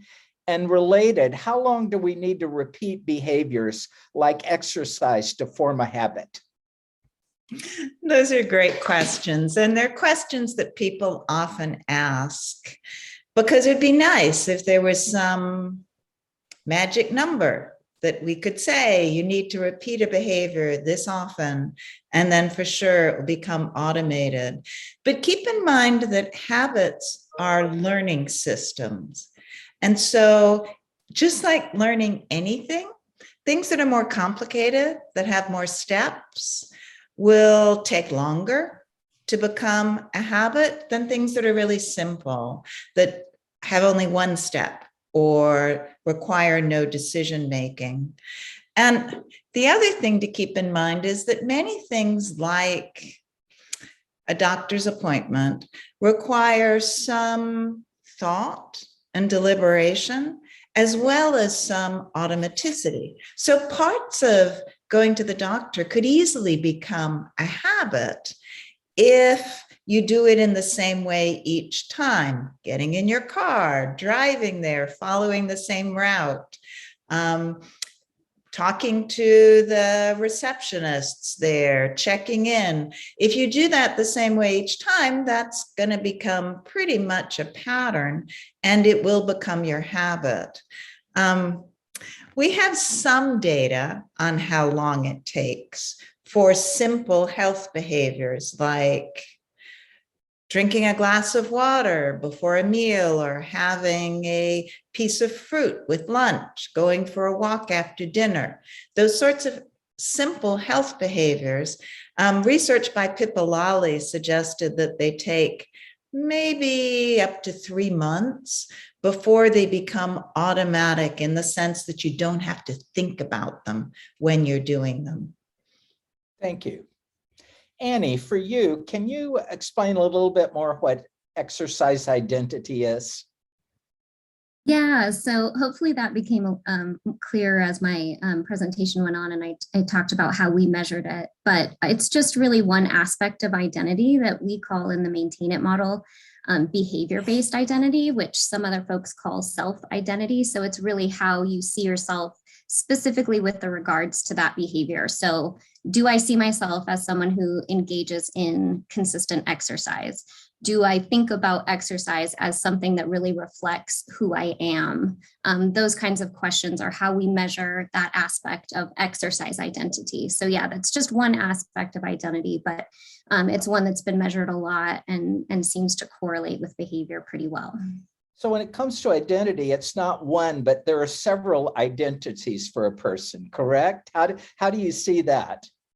Yeah, so it's defined in several different ways, depending on, who you're talking to, but there really are many aspects of your identity. So you have, your role-based identity. So that's your roles potentially as a mom or a dad, or maybe the role that you have in your job or in your church. And well, the church is more of your social identity and your group-based identity. So what groups do you see yourself belonging to in terms of political affiliation, those kinds of things. And so you have, those role and group-based identities, as well as your self-identity in terms of how you relate to the behaviors that we're talking about. And Annie, is there a connection between identity and one's personal values or value-based actions? Yeah, definitely. And in the Maintain It model, we include values as part of identity.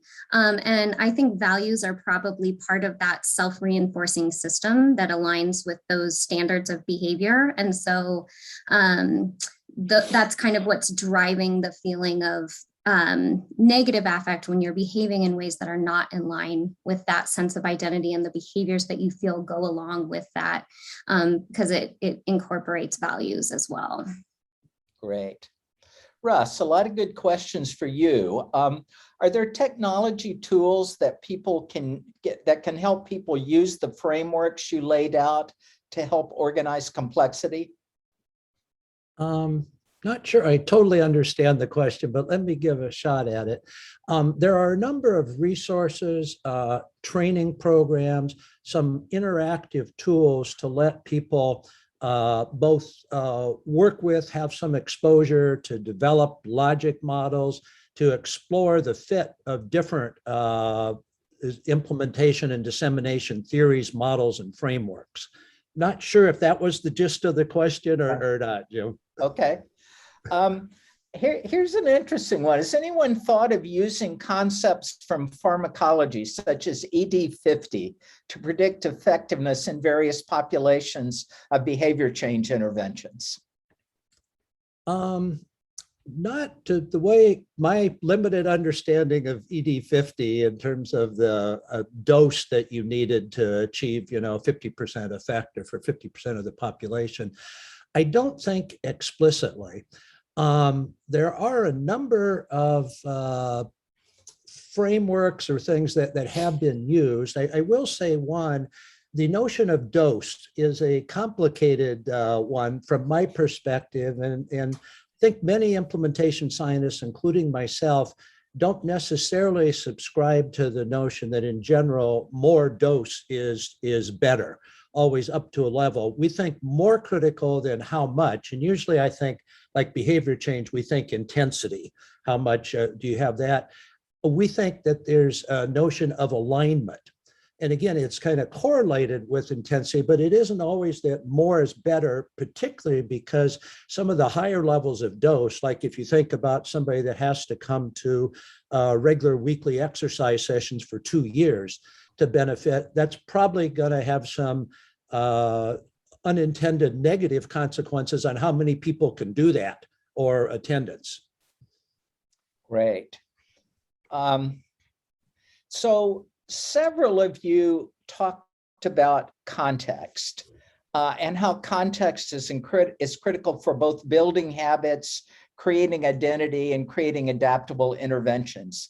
So given that the various contexts in which people live, work, and play are so variable, how do we tackle this problem at scale? What kinds of policies or structural elements are needed to help people create or find contexts that will maximally support the kind of changes they want to make? So this is one I think I want to give all three of you a shot at. Wendy, you want to start out? Well, I think that's a policy change question, right? Many of us try to help individuals work within existing contexts, the context that they live in, to try to adapt them to a healthier lifestyle, to exercise more, to eat more healthfully, to interact with other people more. So we're trying to help people make changes by altering their immediate context. But to try to help people in general live healthier lifestyles requires policy changes at the level of context. So it requires things like understanding, well, there are only some sorts of foods we should subsidize, and those are the healthier ones. There are part of all communities should be pedestrian-friendly walking paths, should be access to parks, all the things that we know are associated with fitness and health.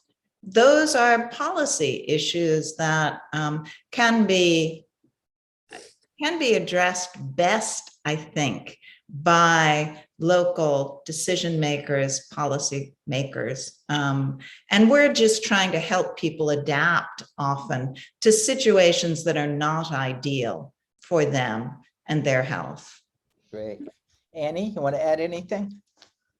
Yeah, so I agree with all of that. And just to add, I think really creating opportunities in our built environment and in the way that we live to incorporate physical activity that isn't necessarily structured exercise, but, you know, getting around and taking breaks during the day to walk around for meetings, those kinds of things where it can just be part of our normal life. And it doesn't have to be this thing that's very separate from how we're living. And I think what you see in places where, you know, we've succeeded as humans on this planet, making it as efficient as possible to extract resources and distribute those resources without having to put very much effort into it. And we're going to have to sort of force ourselves to work a little harder just to do the normal things to survive if we really want people to be more active, for example,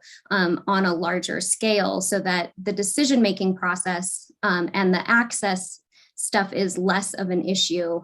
And so people have more even access, and activity just becomes more a part of our everyday lives, and we're incorporating it in those kinds of ways rather than having it be this, you know, you have to have $60 a month to spend on a gym in order to be able to be active.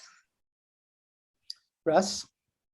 A couple of things. First of all, I was delighted listening that Wendy mentioned policy and Annie mentioned they're the built environment. I think those two are both really critical aspects of context.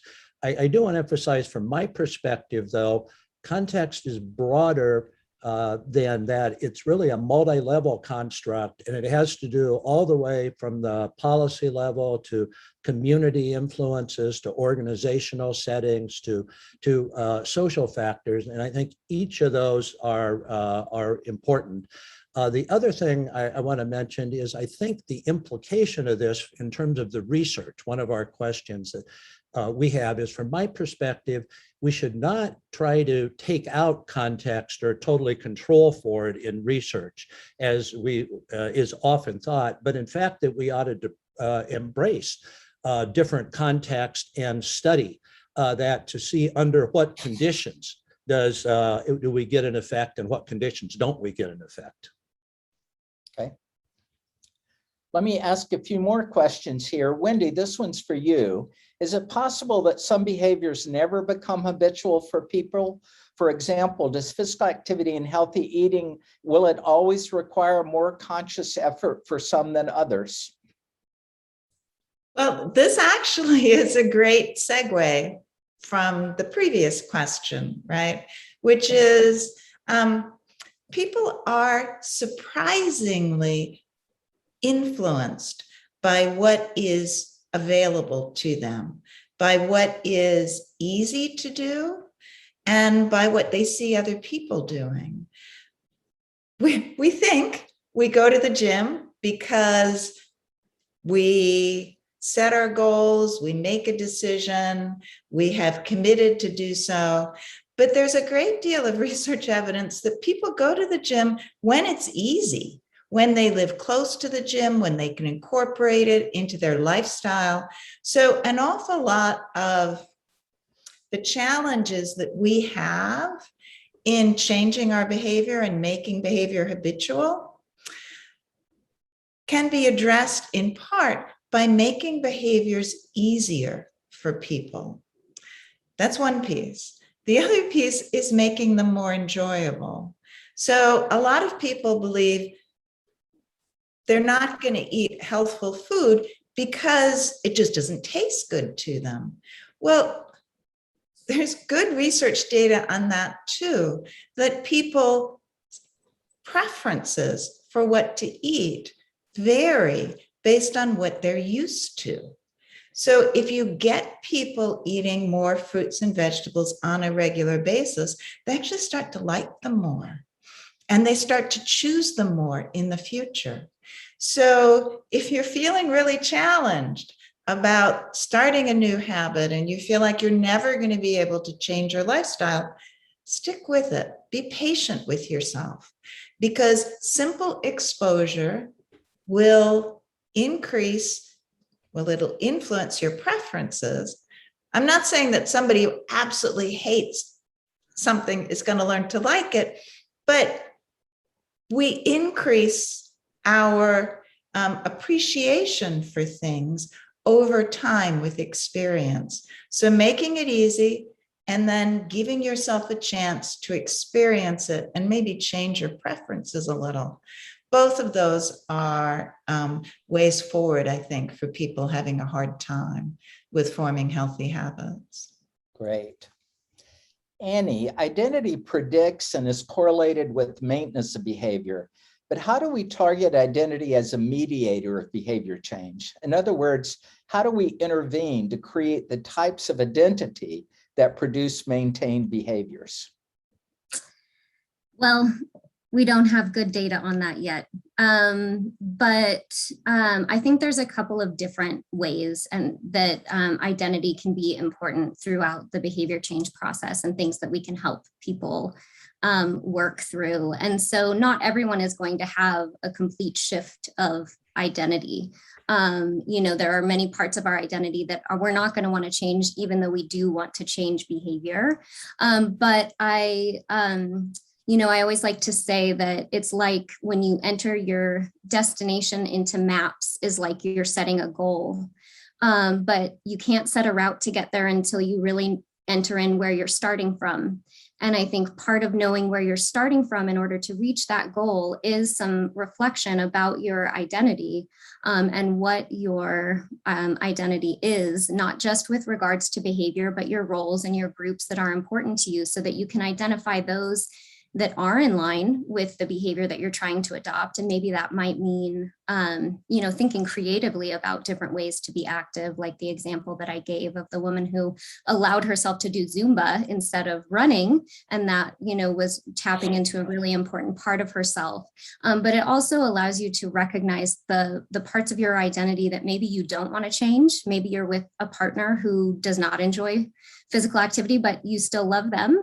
And you are not going to divorce them in order to have a more active lifestyle. But bringing awareness to that helps you identify situations and relationships and groups and environments that are less supportive of that behavior. And so then we have techniques to help people plan ahead of time, like implementation and intentions, for example. So you plan when you're not in that moment, how you're going to act in a situation that is not supportive of doing that behavior, so that when you're in that behavior and you're hitting those roadblocks, you're like, oh, wait, I already know when my partner wants me to sit down on the couch and watch TV, I'll do that after I take a walk. Or, so you're identifying both the ways that are in line with the behavior and ways that aren't, and also recognizing as you're adopting behavior, I'm never going to do this. I am not the type of person that goes to the gym and gets really sweaty. Well, there are plenty of ways to be active and not sedentary that don't involve those things. And so that awareness of this is something I'm never going to do can cue you to move in a different direction and do something that actually does feel like something that you will do. Thanks, Annie. Russ, the presentations appropriately have been focused on evidence from research studies. At the same time, there are many programs involving change offered by businesses or institutions. In order to remain viable, these institutions have had to adopt from their initial implementation. In this sense, this research was trial and effort, with success of the program as the primary outcome. The question is, do you think we can learn from these kinds of things along with the research studies? I definitely do. I think we need a variety of different types of evidence. I do think we need some criteria to look at and to help evaluate, and maybe if there are some common criteria to do that. But one of my mentors, Larry Green, always used to say, if we want more evidence-based practice, we need more practice-based evidence coming from the real world, rather than assuming that things that are done under a real homogeneous, highly controlled situation are going to generalize.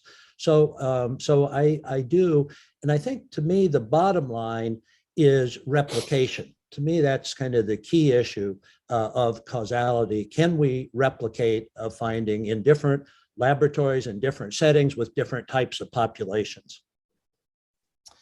Okay, we've got exactly 5 minutes left, so I want to ask at least one more question of you all.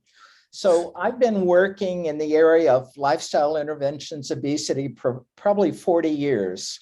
And I've seen lots of short-term success, but not a lot of long-term success. And I'm an optimist, but I need some ammunition from you guys. What are you optimistic about in the future of how we're really going to be able to make progress in this area? And I want to reverse the order to give Wendy more time this time, and I'll start with Russ, and then Annie, and then Wendy. Oh, good one. I didn't know you were going to end with a stumper question. I think what I would say is, increasingly, I think if we can understand the conditions, I'm going back to my broken record about context and thinking what can work for different people. And then the last thing I would say related to that, I think getting out of this notion that we're going to design from either our own theory or our own perspective or background the optimal thing to do to people, rather than working with themselves to try and figure out what types of implementation strategies are going to work best. Great. Thanks, Russ. Annie? Yeah, so I'll just add to that I think that it really is going to take interdisciplinary collaboration and thinking in order to come up with better solutions. And I think we know even with our best approaches, they don't work for everyone. They work for some people and not for others. And, maybe once we know, okay, we know all of these things work equally well, what if people can choose which option they're going into, or something like that? Does that give them that autonomy support that they need to do things that they can do forever? But, there are so many factors that influence obesity and response to behavioral obesity treatment. It is not just one thing. I don't think any of us would argue that, and it's not going to be identity, but that is one piece of the puzzle. And when we work together across disciplines to put all those pieces together, and like Russ said, work with people and realize behavior change doesn't happen in a vacuum, that it's coming with, people come in with a lot that they're and they leave and continue to have a lot that's outside of that is going to influence whether or not they keep up with those behaviors over the long term. Great, thanks. And Wendy? I don't know that there's a whole lot I can say that I'm optimistic about. Oh no, I want some good data, Wendy.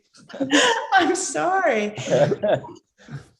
I think that the evidence that willpower is not going to be the way that people successfully achieve a fit, healthy lifestyle is becoming so clear in the literature that at some point, maybe people will start to accept that. You'd think with a problem like obesity, where almost 3/4 of us are obese or overweight, people would start to think, well, maybe this is not an individual problem that is due to some failure on my part. Maybe this has to do with something broader. That hasn't happened yet, and that's why I can't be really optimistic, but I'm hopeful at some point that it will, because the research data are very clear at this point. This is not your problem. This is something that is part of the context in which we live right now, and it's part of how we're adapting to our local conditions, our local situation. So understanding how you change that situation, I think, is going to be the key. Well, you're so right. I've seen how difficult it's been to change this from a conversation about individual willpower and individual responsibility to a societal problem. And we've spent decades trying to do that. And I don't know that we've done it very effectively.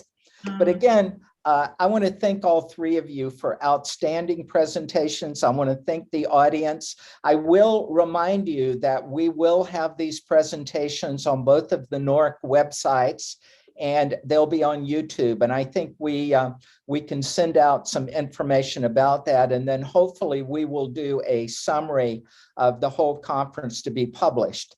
And the last question that just came in, didn't relate to the conference, but it related to whether people who aren't at institutions with NORCs, Nutrition Obesity Research Centers, can use facilities. And the answer is yes, in some cases. And all of the NORCs, there are 12, all of them have websites, and go on the NORC websites and you can find the answers to those questions. So again, Wendy, Annie, Russ, thank you for an outstanding session. And I'm going to turn it over to Dr. Vestison for the afternoon session.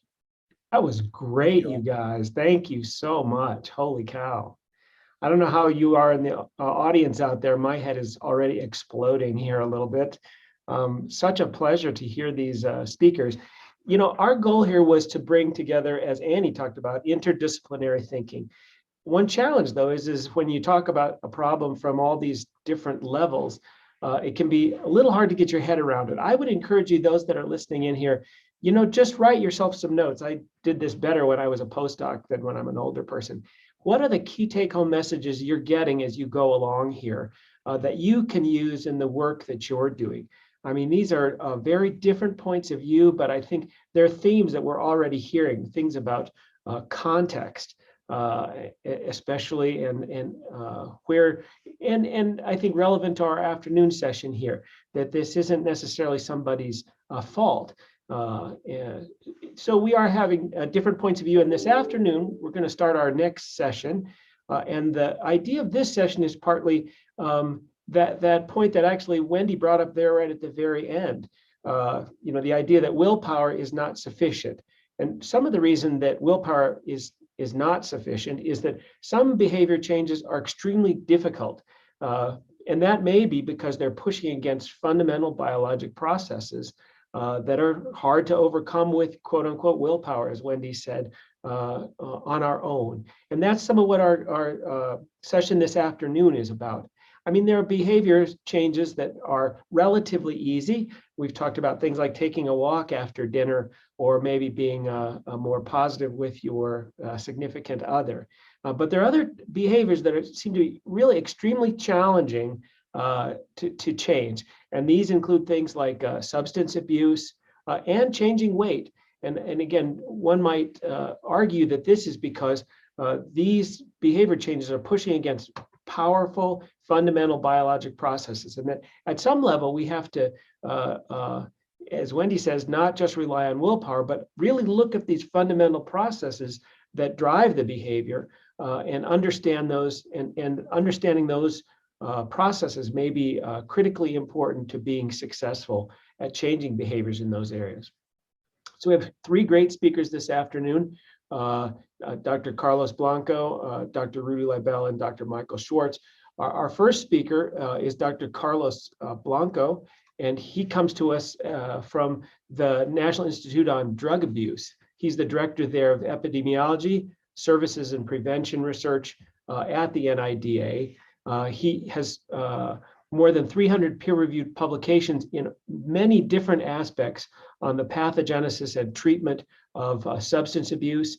He is a nationally known expert in the epidemiology and treatment of addictive disorders. He was professor of psychiatry at Columbia University Medical Center before he joined the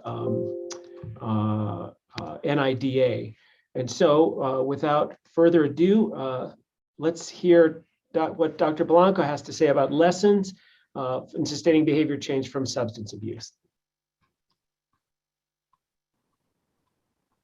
Hello, I am Dr. Carlos Blanco from the National Institute on Drug Abuse. I want to thank you for joining me and my co-panelists on this session on sustaining behavior change. I'm going to focus on substance use disorders, but I hope that many of the lessons that we discussed in this presentation and the following discussion will be applicable to other behaviors and disorders. I'm going to focus on three questions. Why does most behavior change fail? Then what needs to happen for behavior change to be sustained? And finally, what studies are needed to make progress in this area? So the first question essentially is, why can't addicts just quit? And of course, it would be great if it were so simple and we could just ask them to quit, or if they just wanted to quit and immediately they could do it. Obviously, the fact that they cannot do it and they don't do it suggests that the situation is much more complicated. Just to provide some context, we can think of addiction as a disease of the brain. The same way that we could detect metabolic changes and structural changes in the heart of somebody who has heart disease, we can find changes in metabolism and brain structure in individuals who have substance use disorders. Now, even though the common final pathway of substance use disorders are changes in the brain, there are many factors and many risk factors that influence this common pathway. So if we start thinking, for instance, at a very simple level, we have a genetic makeup, a genetic predisposition, then those genes get expressed into the development of the organism of the body. There are other aspects of the biology, for instance, hormonal influences, microbiome, any number of other biological influences no organism lives in isolation. No mind is an island. So we all live with peers and with family. Our peers and our family influences, especially in high school and in late adolescence. Families don't live by themselves, but rather they live in neighborhoods and communities. And finally, those communities are influenced by cultures and law.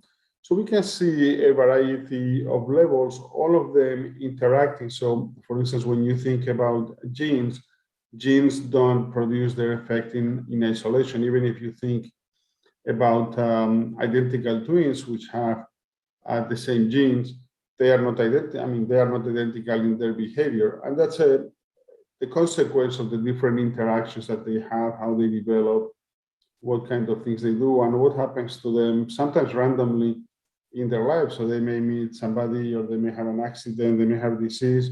So the overall point is that there are many factors that influence our development. And I mean, first of all, our normal development, but you think more specifically about behavior change and behavior in general, all these influences are going to shape psychopathology. If you think a little bit more, if we think about a little bit more deeply, there are many influences at many levels and at many stages of development that determine essentially, or at least influence, how the individual develops. This is a model that we developed for substance use disorders, but is applicable across a broad range of behaviors. Each color tier indicates a stage of development. So the green tier refers to infancy or even prenatal development. The red tier indicates childhood. Blue would be early adolescence, then late adolescence, and finally current adulthood, essentially. So this is a way to illustrating how there are many multiple pathways by which people can end up in the final pathway of substance use disorders. For instance, there's the predisposition of family history. Some individuals are victims of sexual abuse. Some individuals live in families that may not be fully functional. All these things interact. So obviously, a family history of substance use disorder is going to interact with the probability of being a victim of sexual abuse. And those are going to sort of cascade. It's going to be a cascade of risks. So for instance, the person who, just to give an example, the person who is a victim of sexual abuse is going to be more likely to have high impulsivity, low self-esteem, and potentially early onset anxiety and early onset substance use. And those things, let's say this second tier, the individual who is impulsive and have anxiety and substance use is more likely to have a lower educational achievement, probably because of the impulsivity, potentially the substance use and intoxication may expose themselves to risky situations and be more likely to suffer trauma, more likely to develop psychiatric comorbidity. Of course, the history of trauma and psychiatric comorbidity may lead to social deviance or even increase further the risk of substance use disorders. And I mean, this is just one example. So there are many pathways by which all this can lead to substance use disorders. And all these paths and all these risk factors, what is telling us is that there are many things that are shaping behavior in one direction. And by the same token, they're going to make it more difficult to modify that behavior, to change that behavior. And even in the case when the individual is able to modify the behavior to sustain change, because all these risk factors are going to be essentially forces that push the individual, that pressure the individual to move in a specific direction. So one way to sort of integrate these risk factors is to think that there's sort of one pole where would be the biology, the gene, and another pole that would be this very complex environment that interact with each other and are going to predispose the individual to using drugs or alcohol. Now, the drugs and the alcohol are going to have an effect, obviously, on the brain, and there will be brain modifications that will sort of embed the behavior of addiction or substance use disorders. Now, as you can imagine, the brain is a very complex organ, and so it's not that the genes or the environment are going to act only on one part of the brain, rather they're going to act on different aspects. And so maybe one easy way to think about it is that obviously in the short term, substance use, be alcohol or drugs, produce rewarding effects. That's why essentially why people use drugs, because they're rewarding on the short term. So they're going to create modifications in the way the reward system works. But it's not only the reward system, there's also aspects of inhibition. So on the one hand, there will be part of the brain that is telling us to use drugs because they're rewarding, but there will be another part of the brain that say, well, hold on, this is not good, this could lead you to bad consequences. At the same time, there's another part of the brain that we could say sort of the referee, if you will, which is the executive function, and is going to try to balance this push on the reward and this sort of control of the inhibitory functions. And there's going to be also a component of memory. So it's not only what we feel right now, but also what we remember from the past. And all these things are going to be interacting. So when we think about vulnerabilities for substance use disorders, we can think somebody who may have excessive ability to get reward, if you will, or deficits in inhibitory control, or they may have problems in this sort of referee part of the brain, or they could have a biased memory or a brain test memory for the rewarding aspects, but not such a good memory for the adverse consequences of the drug. So when we think about behavior change, all these things are going to be interacting. And even if, let's say, momentarily the executive function is able to move somebody towards the inhibitory control and try to avoid the reward and the adverse consequences, again, because these things are sort of embedded in our brain, they're going to push back and try to avoid that the behavior change is sustained. In addition to the brain aspects, and I would also like to point out that in the addiction we can also think of three sort of different aspects. One is the rewarding aspect when we consume the substance. Then there's a withdrawal aspect, and so one push is to consume to get the reward, but there's also another push to avoid the withdrawal. Now, a very easy way to think about it is being hungry. When somebody is hungry, you want to not only enjoy there's one aspect that would be enjoying the food, but the hunger is also something that is pushing you to consume food to avoid, if you will, the withdrawal. And then there's an aspect of anticipation of what's going to happen. So in the addictive cycle, we have these sort of three components: the positive reinforcement of the reward, the negative reinforcement of avoiding the pain or withdrawal, and then the anticipation of the next consumption.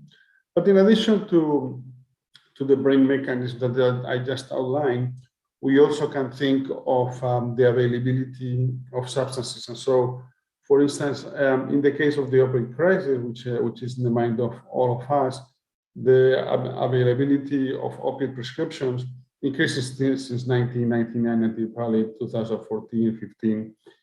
And so the availability of the substance is also going to determine our propensity to consume.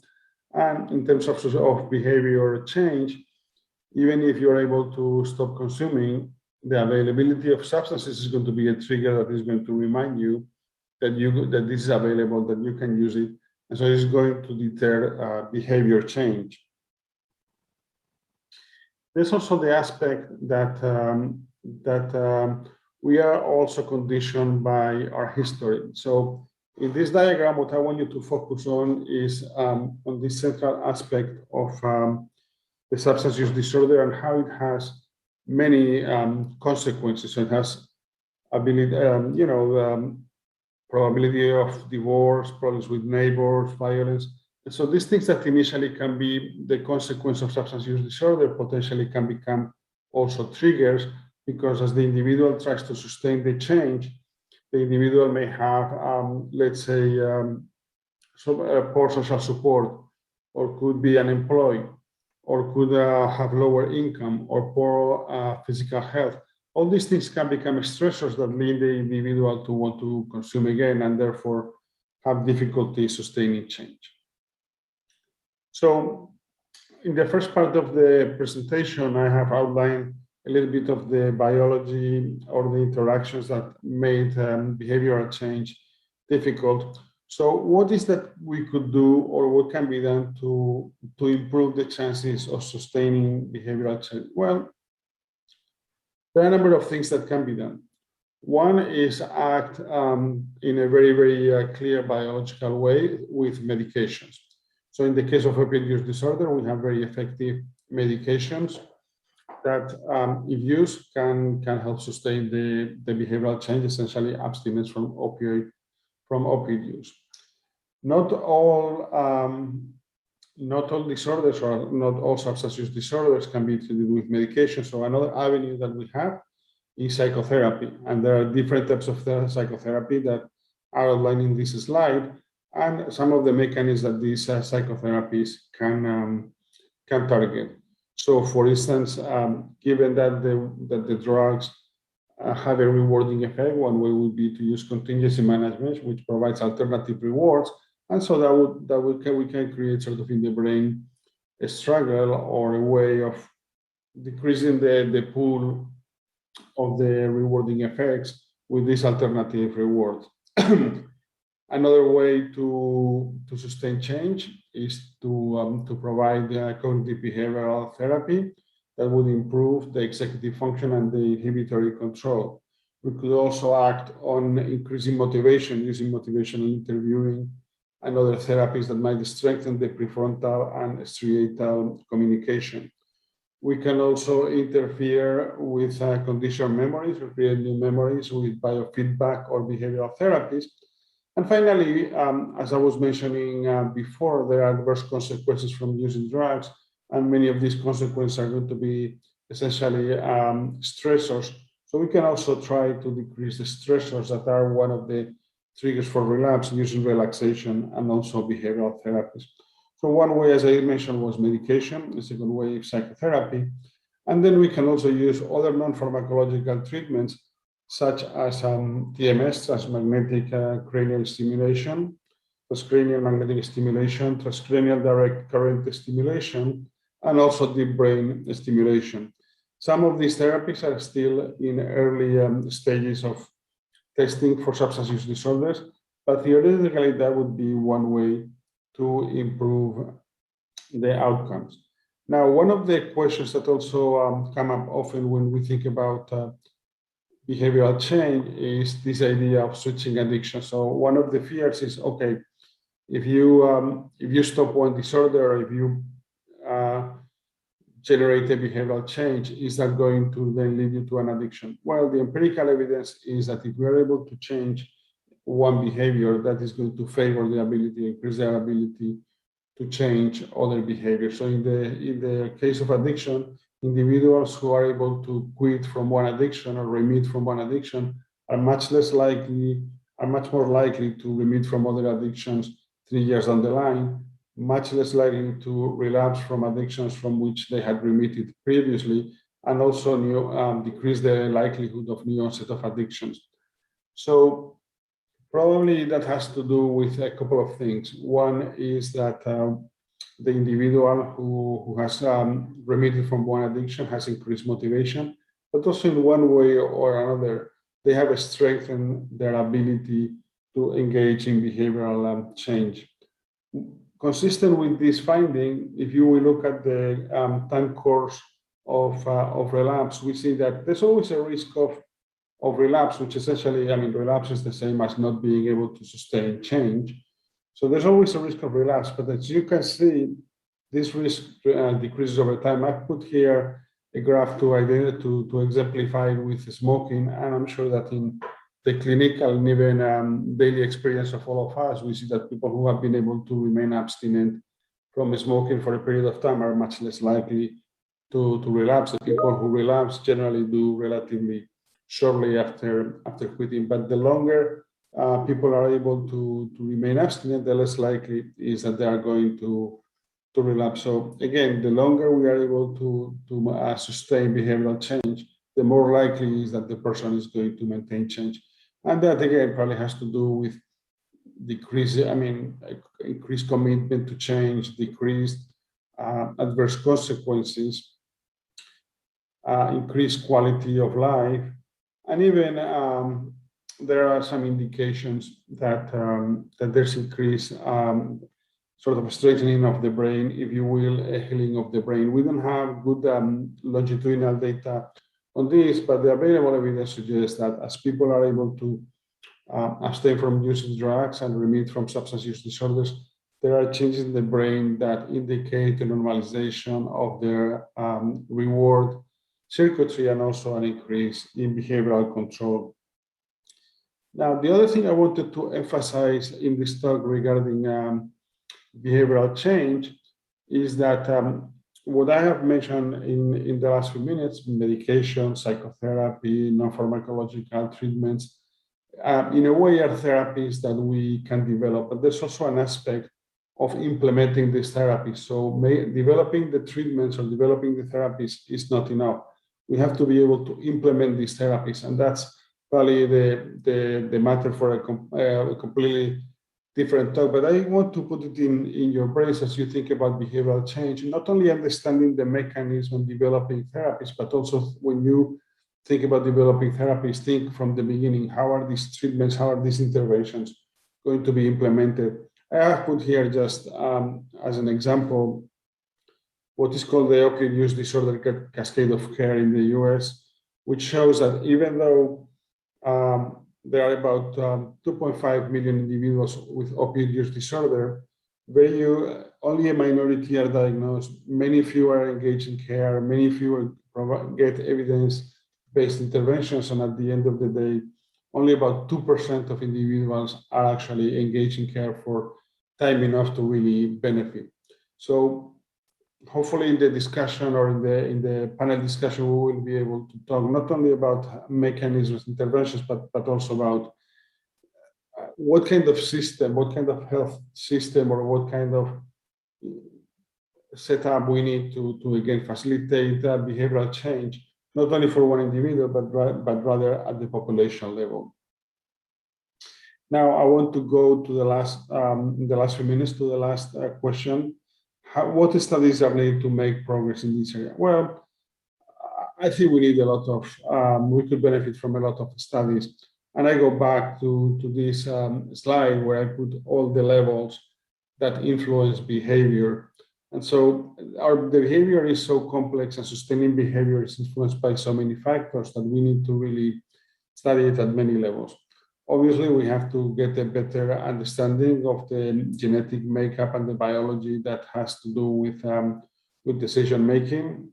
And this, as I mentioned, could be at the level of hormones and how different hormonal levels can influence behavior. Also doing brain imaging studies to understand to better understand both what structures are abnormal, but also the connectivity across different brain regions that have to do with decision making, with reward, with inhibitory control. It's also important to also understand social determinants of health, and this is a topic that fortunately has received more and more attention over the last few years. And also we need to do studies that analyze or examine how changes in policy can influence either positively or negatively changes in behavior. So is, for instance, legalization of certain drugs a positive development or a negative development? Are certain restrictions, certain regulations good or bad? How do we need to shape these policies? This is an area that is very important for research. One of the things that we are doing at the National Institute on Drug Abuse, again, just as an example, because we cover disorders across all levels, is the adolescent brain cognitive development study, and maybe some of you are familiar with this study. So what this study is seeking to do is follow up about 11,000 kids that were recruited when they were 9 to 10 years old, and to examine what happens over time to understand the normal brain development, but also to understand how drug use or other addictions can influence brain development. And so this is just an outline of some of the objectives of the study. As I said, study the individual development, develop national standards for healthy brain development, study how different activities and influences can shape the development of the brain. And hopefully those will give us new ideas on how to develop better preventive interventions or better interventions to favor change and sustain change. These are, I'm going to also show you some of the domains that are studied.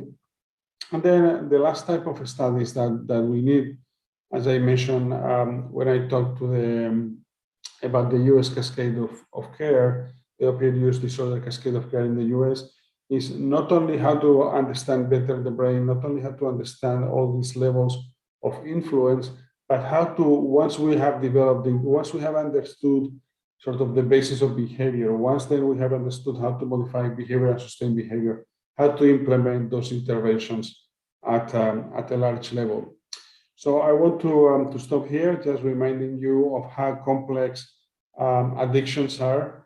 I'm looking forward to the discussion with the other panelists, and again, to see how much of what I have presented here sort of overlaps or is different from other disorders. And I want to thank you for your attention and the organizers for putting together this very, very exciting panel. And I'm looking forward to the discussion and questions. Thank you.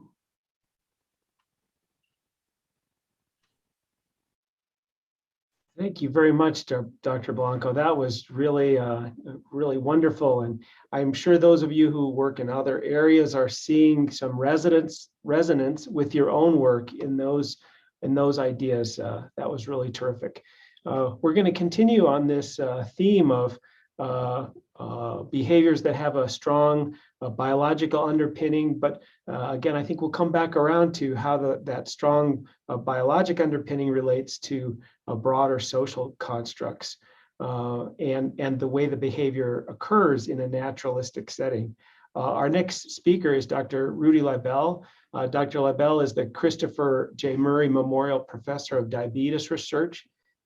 He's professor of pediatrics and medicine at Columbia University Medical Center, and he's the head of the Division of Molecular Genetics in the Department of Pediatrics there. He's also the co-director of the Naomi Berry Diabetes Center and the principal investigator of the New York Nutrition Obesity Research Center, or the New York NORC. He's a member of the National Academy of Medicine and has served as a member of the Federal Advisory Council for the National Institutes for Diabetes, Digestive, and Kidney Disease, and he's the associate editor of the Journal of Clinical Investigation. He's done research for many years on the molecular genetics and control of body weight, both in animals and humans. He studies bioenergetics of weight regulation, and it's with a particular focus on reduced obesity. His group was instrumental. He was very involved in the discovery of leptin and has studied the role of leptin in body weight regulation. So with that introduction, we look forward to Dr. Leibel's talk on lessons from human studies of reduced obesity. Dr. Leibel? I want to thank Jim Hill and other organizers of this meeting for the opportunity to speak to you today about a topic that's been of great interest to me for at least the past several decades.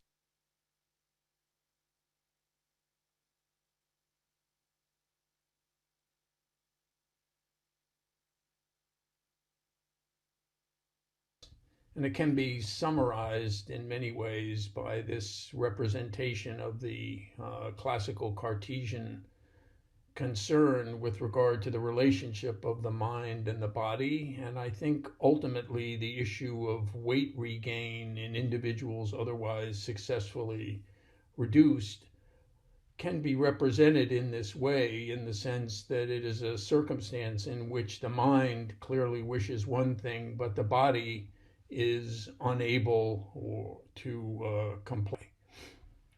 And a summary of the situation is shown in this slide, which is one of many from which I could have selected, showing that the recidivism to obesity in individuals who are successfully weight reduced, substantially weight reduced, here by very low calorie diets, and very low calorie diets plus behavioral therapy or behavior modification are successful in losing weight, but over a period of several years largely regain that weight. This is a bit pessimistic. It's from the mid 1990s, and I think more recent data would suggest, for example, the NHANES data up to 2006, that perhaps as many as 15 or 20% of individuals can successfully sustain a 10% or more weight loss, but do so as a result of very assiduous attention to both physical activity and more particularly energy intake, as you will see. We've studied this situation in great detail in human subjects who've been admitted to a clinical research center, fed liquid formula diets to titrate their intake and body weight to absolute constancy over a period of 4 to 6 weeks, which is shown here as weight initial. And then we've dropped their weight by 10% by feeding them about 800 calories of this liquid formula diet, and then restabilized their weight 10% below initial, again with the liquid formula diet, and looked at their physiology at these two time points in a number of very relevant ways, meaning we've looked at their energy expenditure, their intake, and characterized neuroendocrine axes, autonomic physiology, their muscle physiology, and actually done brain imaging. And I will show you data from these studies in a moment. It's also important to emphasize here that we've done these studies on both lean individuals who've never been obese and on individuals who are substantially obese and have been that way for most of their adult lives. Here's a schematic representation of the data obtained by that sequential study of individuals at usual and reduced body weight, showing that, rather surprisingly at the time, obese and lean individuals plot on the same regression line. That is, it's not true that obese individuals maintaining usual body weight require less calories in proportion to their metabolic mass as individuals who are lean or never obese. So here we see the regression line relating energy expenditure to lean body mass in these individuals. And the question is, what happens when they are experimentally weight reduced by, in this case, 10%? Do they simply slide down this regression line and have energy expenditure at this reduced metabolic mass that's predictable by this initial relationship of energy expenditure to metabolic mass? Or does something else happen? And in fact, something else does happen. They actually fall off the regression line so that they now require, at that reduced weight, 10 or 15 to 20% less than you would have predicted from their requirements at usual body weight. And in the data that I will show you, we often refer to this difference as the residual between the actual energy expenditure requirement and that would be predicted by the individual's energy requirements at usual body weight. Our group is not the only ones to see this decline in energy expenditure relative to metabolic mass in weight-reduced individuals. Here's a study done by Kevin Hall and his group at the NIH, and probably well known to many of you as the Biggest Loser television program. Here are individuals at their usual body weights. These are individuals of varying degrees of adiposity. Here, more extreme obesity than down here. Here's the regression line, same as the one that we saw in our studies. And the question now is, what happens to these individuals when they lose weight? And here you can see the result in the open circles that, like the subjects that we studied, Kevin's also show a 15 or 20% decline in energy expenditure relative to metabolic mass.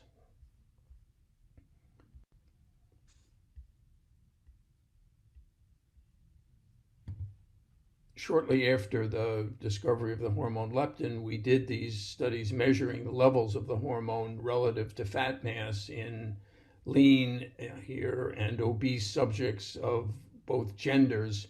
Females were shown to have lower levels than males, and it turns out that's due to the preponderance of subcutaneous adipose tissue in females, which actually produces less leptin than intra-abdominal fat cells. But more importantly, at least at this point in this case, is the fact that obese individuals are not deficient in leptin, as was hypothesized, at least at the time. Lack of leptin is not the mechanism for the vast majority of individuals who are obese. They're actually producing higher levels of leptin in the circulation than non-obese individuals.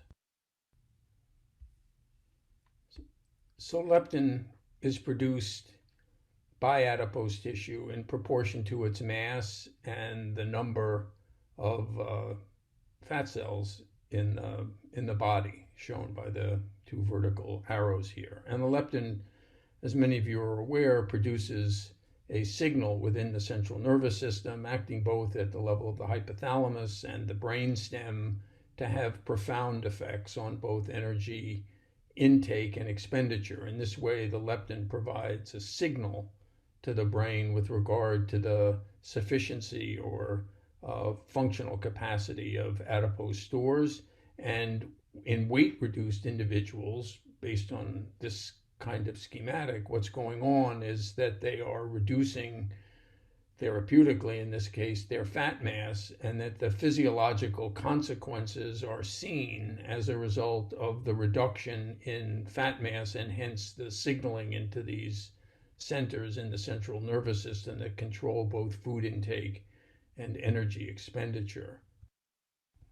Another representation of this idea, or an extension of it, is the following. Here is an individual with a larger amount of fat mass, here an individual with a smaller amount of fat mass. And here what I'm showing you is that one of the models that we use is that within the central nervous system, a set of genes, cell types, and other metabolic influences set what we call a threshold. Some people refer to this as a set point for the sufficiency of leptin signaling. So this individual who has more fat cells actually needs those fat cells to get over his or her higher signaling threshold within the central nervous system. And this individual with a lower threshold actually requires less leptin to be sufficient, at least with regard to signaling in the central nervous system.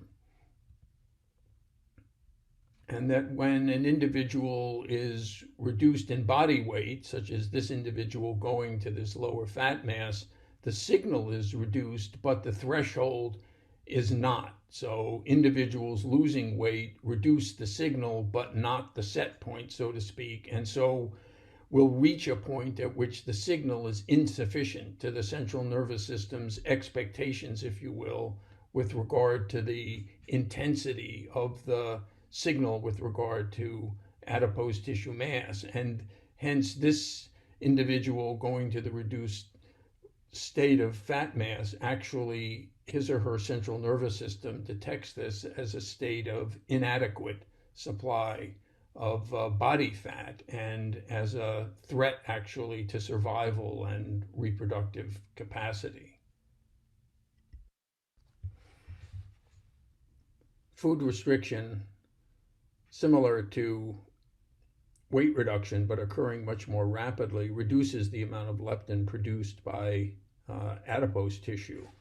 And here you'll see the results of an experiment that we did in rats, in which we measured levels in the hypothalamus of two of the neuropeptides that stimulate food intake, NPY and AGRP, and one that suppresses food intake by virtue of producing alpha MSH, which interacts with the melanocortin-4 receptor.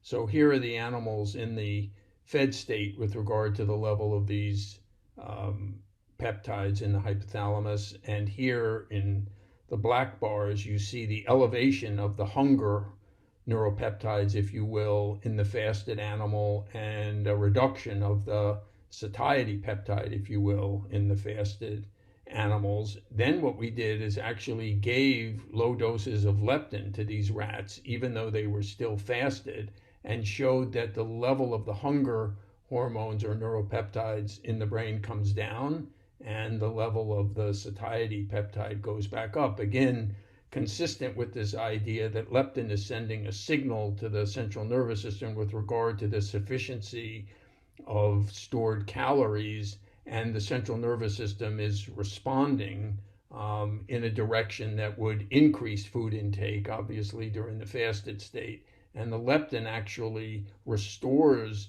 the neuroendocrine changes in the brain, even though the animals are still in the fasted state.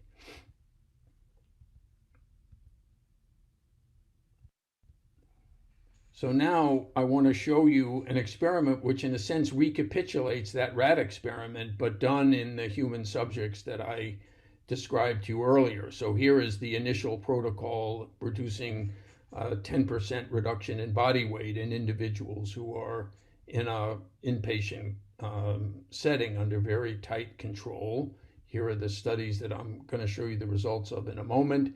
And then what we did to those individuals is gave them very low doses of leptin, sufficient in magnitude to raise the level of leptin in their circulation back to where it was before they had lost weight. So what we're trying to do now is see whether the restoration of circulating leptin in these individuals can, in that sense, trick the central nervous system into thinking that the body fat has not been lost. Again, confirming or supporting the idea that leptin is the mechanism or a primary mechanism for sending to the central nervous system this signal of insufficiency, if you will, of calorie stores relative to that threshold in the individual. So let me show you some of the studies and their results with regard to the leptin replacement.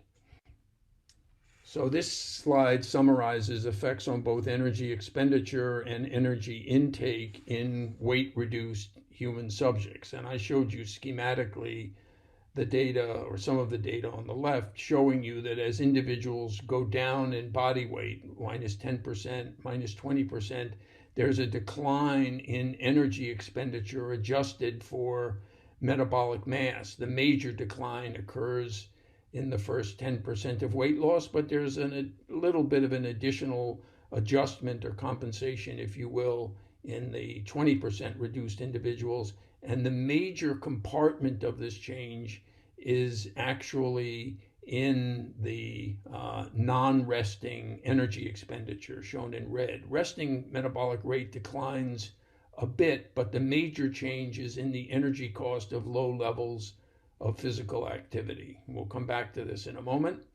And here is the energy intake side in studies done by Harry Kiselev, one of our collaborators, showing that in individuals at weight initial compared to themselves at weight minus 10%, they have less of a sensation of fullness and of how much they've eaten, both before and after a meal. In other words, they have trouble clocking or gauging the amount that they have eaten and tend to underestimate the amount that's eaten and how full they feel. Again, suggesting that the hunger drive is increased by the loss in body weight and the energy expenditure reduced. And this we refer to sometimes as a perfect storm.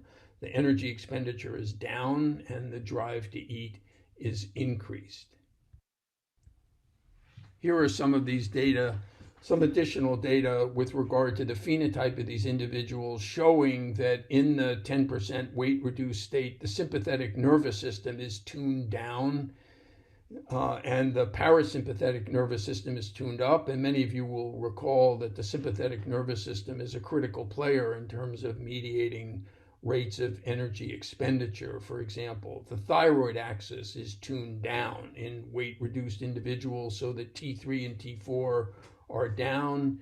TSH, the central hormone that drives this, is reduced in the weight-reduced individual. This is percent change from these individuals at their usual body weight. they're not in the level of what one would consider clinical hypothyroidism, but the thyroid axis is tuned down, as is the sympathetic autonomic nervous system. And when we study these people using a bicycle ergometer, meaning we put them on a bike with a mask and measure their rates of oxygen consumption at very low levels of output, here measured in watts, at 10 or 25 watts, these individuals at reduced weight are actually more efficient in terms of generating 25 watts compared to themselves when they were at their usual body weight. This means, if you will, that they are getting more miles per gallon from their skeletal muscle in terms of its contractile efficiency. This effect actually is gone at higher levels of muscle work, here shown at 50 watts.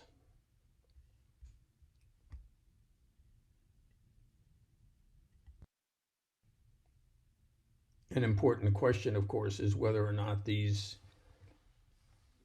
accommodations, if you will, of energy expenditure and hunger in reciprocal directions that tend to drive weight regain persist over time. And in the panel here on the left, one can see total energy expenditure versus fat-free mass, here in individuals at their usual weight, here in individuals shown in the blue squares recently weight reduced, like the studies that I just showed you and the studies of Hall.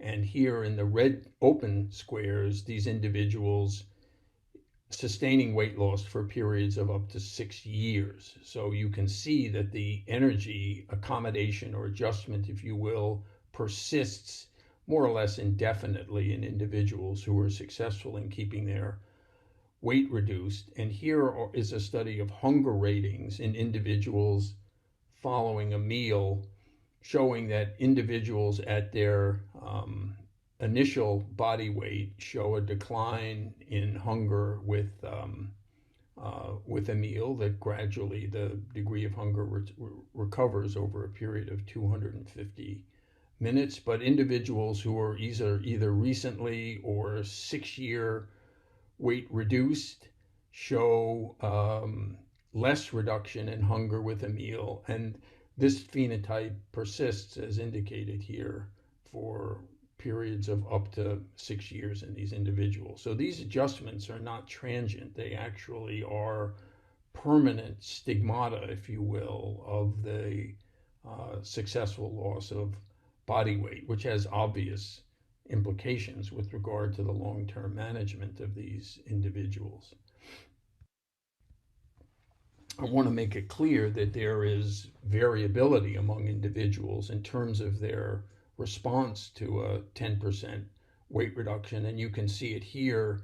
This is the zero change from, say, usual weight to minus 10%. And you can see most people do show the decline that I mentioned to you, and that the mean is around 340 kilocalories per day, below what would be predicted from their usual weight. But there's a great deal of variability among individuals in the degree of this adjustment, which may relate to aspects of what I referred to as the threshold or set point, or other aspects of this physiology that we don't at this point fully understand. Here is again a follow-up 6 years follow-up study in Hall's Biggest Loser study, and again at 6 years you can see persistence of the reduction in body weight in these individuals, even 6 years after achieving rather high levels of weight reduction. Again, confirming the idea that these adjustments, if you will, are not transient. Here I want to emphasize a point undoubtedly well known to many of you, that the circuits within the central nervous system that regulate energy intake are clearly very complex, not fully understood, but can be divided, if you will, into two major sort of canonical categories. One we often refer to as the homeostatic factors, which is what I've been talking to you about primarily here, which is signals of adiposity coming into the region of the hypothalamus and the brainstem that influence aspects of regulatory food intake, if you will, in response to what the central nervous system is evolved to detect as a threat to survival or reproduction as a result of reduction in stored energy. But there are also these non-homeostatic or hedonic factors that regulate intake, such as emotions and mood and items or habits that have been learned in the past, stress, and many other factors that are controlled by what are often referred to as higher regions of the central nervous system. And both of these obviously interact in very complex ways to determine ultimately how an individual will respond to a reduction in stored calories as a result of a therapeutic weight reduction. And we've actually looked at this to some extent by doing functional magnetic resonance imaging of the brain of the individuals that I described to you earlier in our studies of 10% weight reduction. And it's schematized here. So what I'm showing you is fMRI signals from the brains of individuals at usual body weight, at 10% weight loss, and after receiving replacement doses of leptin. These are periods of about 6 weeks each. And what we've done is to show these individuals in these various weight states, either food items or non-food items. This is obviously a food item, and have scored, if you will, quantitatively the response of different areas of the central nervous system in response to food in weight reduced or usual body weight states. And again, this is a very complex data set. You can read about it if you wish. Much of this is published, but just to summarize, we've seen decreases in signal intensity in the hypothalamus, the amygdala, the cingulate. These are examples of regions that are important, again, as you know, in both regulatory or homeostatic and these hedonic controls of food intake, increased in the brainstem, striatum, and other parts of the central nervous system with weight reduction. As I'll come to in a moment, this leptin replacement abolishes almost all of these changes. And here you can see a summary of what we've seen in the physiology of the weight reduced state, some of which I've described to you. So in terms of energy expenditure, a reduction of 300 or 400 kilocalories per day below what would be predicted from the new body size and composition of the individual, a reduction in the cost of muscle energy expenditure to do low levels of physical activity, reduced satiation, reduced perception of calories ingested, and in the neuroimaging, increase in the regions of reward and motivation, reduction in areas of self-control and hypothalamus. As I mentioned, the sympathetic autonomic nervous system is tuned down. The neuroendocrine system is tuned down in a way that I showed you with regard to thyroid hormone. And as I alluded to, but haven't shown you the data, the contractile efficiency of muscle is increased by about 15 or 20% as a result of changes in myosin heavy chain isotype expression and changes in glucose utilization and increases in free fatty acid oxidation. It's important to note that, as I alluded to, virtually all of these are reversed by the exhibition of these low levels of leptin that I described to you earlier. Again, consistent with the ideas leptin is playing a critical role in mediating this accommodation, if you will, to the weight reduced state.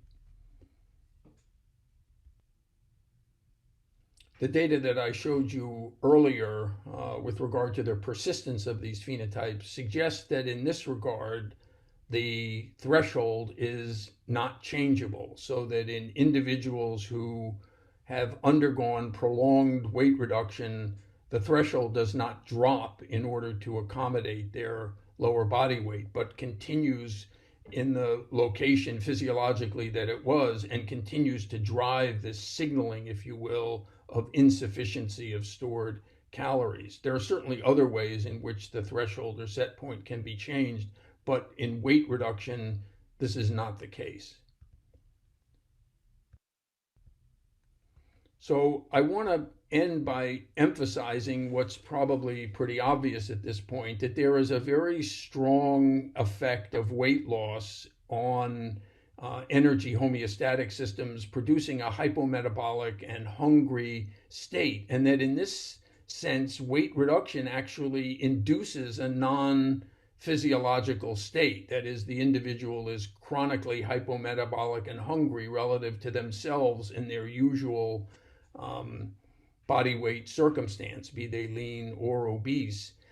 And that what we should be emphasizing, at least to some extent, in our efforts to understand and help individuals to sustain long-term weight reduction, which would have an enormous impact on the obesity problem from a therapeutic perspective, is restoring normal physiology in individuals who are nonetheless weight reduced. And I've shown you evidence that leptin at least has the ability to do this. As a model, not necessarily as a therapeutic intervention, although it's a reasonable possibility. Here is an example of this strategy in which we deployed a small peptide, melanocortin-4 receptor agonist. And as you know, engagement of the agonism at the melanocortin-4 receptor reduces food intake. So here we're giving the drug at a dose sufficient to get weight reduction in these animals and sustain it over a period of time. This is about 80 days. And here in another group of animals in whom we pre-reduced the animals. So this would be the equivalent of a weight-reduced individual. Now in the dark blue broken line here, I'm showing you the dose required to at least partially sustain weight loss equivalent to that of the animals that were weight reduced with the compound to begin with. And the dose required to induce weight loss in these animals was about 50 nanomoles per day, and the dose required to sustain modest weight reduction in these animals was 1/5 of that, 10 nanomoles per day. So what I'm trying to do here is simply to make the argument that the strategy of using drugs that are useful in weight reduction may also be useful in terms of sustaining reduced body weight, and by virtue of the altered physiology will require much lower doses of drugs that are otherwise efficacious in weight reduction per se. So before I close, I just want to identify many of the people who did much of the work that I reported. Mike Rosenbaum, who's been a long-standing collaborator in this work. Jules Hirsch, of course, over many years. Rochelle Goldsmith did the muscle physiology, or some of the muscle physiology that I mentioned. Wahida Karmali is a dietitian, nutritionist, who helped us with the weight perturbation studies in the humans that I mentioned. Dr. Skoronsky did the study that I showed you of the melanocortin-4 agonist, and Lou Aroni and Martika Heener have been collaborators over many years in the muscle studies that I alluded to in part. Here are Martika Heener and Lou Aroni. I want to thank you for your attention and indicate that if you have patients in whom you suspect a genetic etiology for their obesity or diabetes for that matter, please feel free to contact me at the email address given on this slide, and we'd be happy to help in terms of evaluating such individuals. Thanks again. Thank you very much, Dr. Lebel. Lots to think about there, and it paints a picture of the challenges associated with maintaining changes in diet and physical activity with weight reduction in the face of those biological adaptations to weight loss. Well, you guys have been hanging with us pretty well all day here. I want to be respectful of your energy level. So we're going to take a brief break here. We're a little behind schedule. But let's take a 10-minute break. So we'll be back here at 10 minutes after the hour to hear Dr. Schwartz talk. So let's take a break for 10 minutes. We'll be back here at 10 after the hour. Thank you. Welcome back, everyone. Again, thanks for sticking with us through the day. Gosh, we've heard so many interesting presentations and different points of view about this challenging problem of sustaining behavior change. We have our last speaker now, and encourage those of you who have questions to put them in the Q&A box. I'm following those, and we'll have a panel discussion after our last talk. Our three speakers are ready to go. Our last speaker is Dr. Michael Schwartz. He did his medical training at Rush Medical College and then did his residency and fellowship at the University of Washington in Seattle. He has been there ever since his fellowship, rising through the ranks, became the founding director of the Diabetes and Obesity Center of Excellence at the University of Washington, and subsequently guided the transformation of that center to the current University of Washington Medicine Diabetes Institute, which he co-directs with Dr. Page. He's also served as the director of the University of Washington Nutrition Obesity Research Center for more than a decade. Over his 30-year career, Dr. Schwartz has mixed the care of patients with diabetes, obesity, and other medical conditions with an active program in diabetes and obesity research, which has produced more than 270 publications.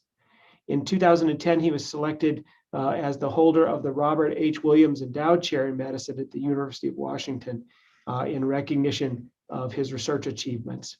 Among his many awards, Dr. Schwartz is the 2022 recipient of the Roy O'Greep Award for Outstanding Research from the Endocrine Society.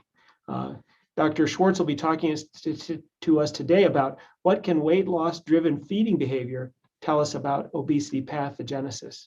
Dr. Schwartz.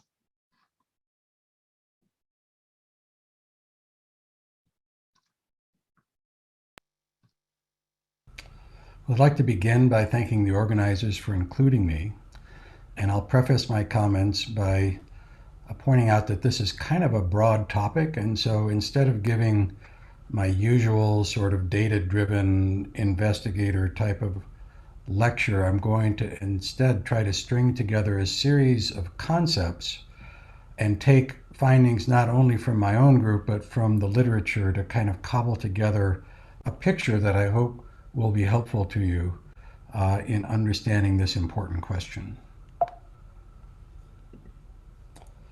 These are my disclosures. So the story begins with a physiological process termed energy homeostasis that matches energy intake to energy expenditure over long time intervals to promote the stability of body fuel stored in the form of fat. So you might begin by saying, why would we have an energy homeostasis system? From an evolutionary point of view, how did that come to be? And when I address that question, I like to cite the quote from my colleague Bruce Spiegelman at Dana-Farber Cancer Research Institute in Boston. And he said that whereas insufficient fat storage is maladaptive during times of famine, excessive fat storage makes an animal both slow and highly palatable, a very bad combination for survival. So the larger point here is that there was pressures, evolutionary selection pressures, both to have enough fat mass to survive, but also not to have too much. And over the past 70 years or so, this depiction has emerged as the leading way of understanding how energy homeostasis works.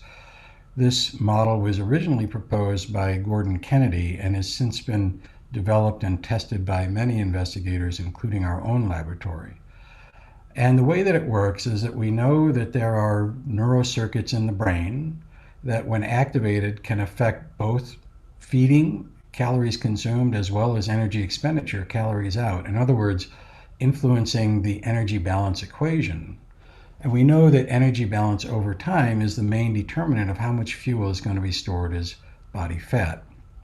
So to connect the body fat storage to the brain control system, we need some kind of an afferent signal that the brain can use to inform it as to the status of body fat stores. And leptin has emerged over the past 20 plus years as the candidate mediator of this effect, although there are probably multiple signals that the brain is using simultaneously to gauge this afferent information. As a consequence of this arrangement, depletion of body fuel stores is sensed by the brain, triggering activation of neural circuits that stimulate food intake while also reducing metabolic rate. Now, I'm not going to be talking about the metabolic rate today, just the food intake piece of this response. But the resultant state of positive energy balance is typically maintained until lost weight has been regained, regardless of whether one starts out lean or obese. So in other words, obesity is a condition characterized by the biological defense of an elevated level of body fat mass. And we can see that in this data, set of data that came from a meta-analysis of a series of different studies that looked at very low calorie diet weight loss in human subjects. And what we're looking at is the percent of the initial weight loss that has been regained as a function of time after the diet intervention is completed. And you can see that after 1 year, roughly 1/3 of the weight is recovered. After 2 years, more than half of it has been recovered. By 5 years, about 80% has been recovered. And additional studies suggest that if you go out to 10 years, pretty much 100% or 95% of that initial weight will have been regained.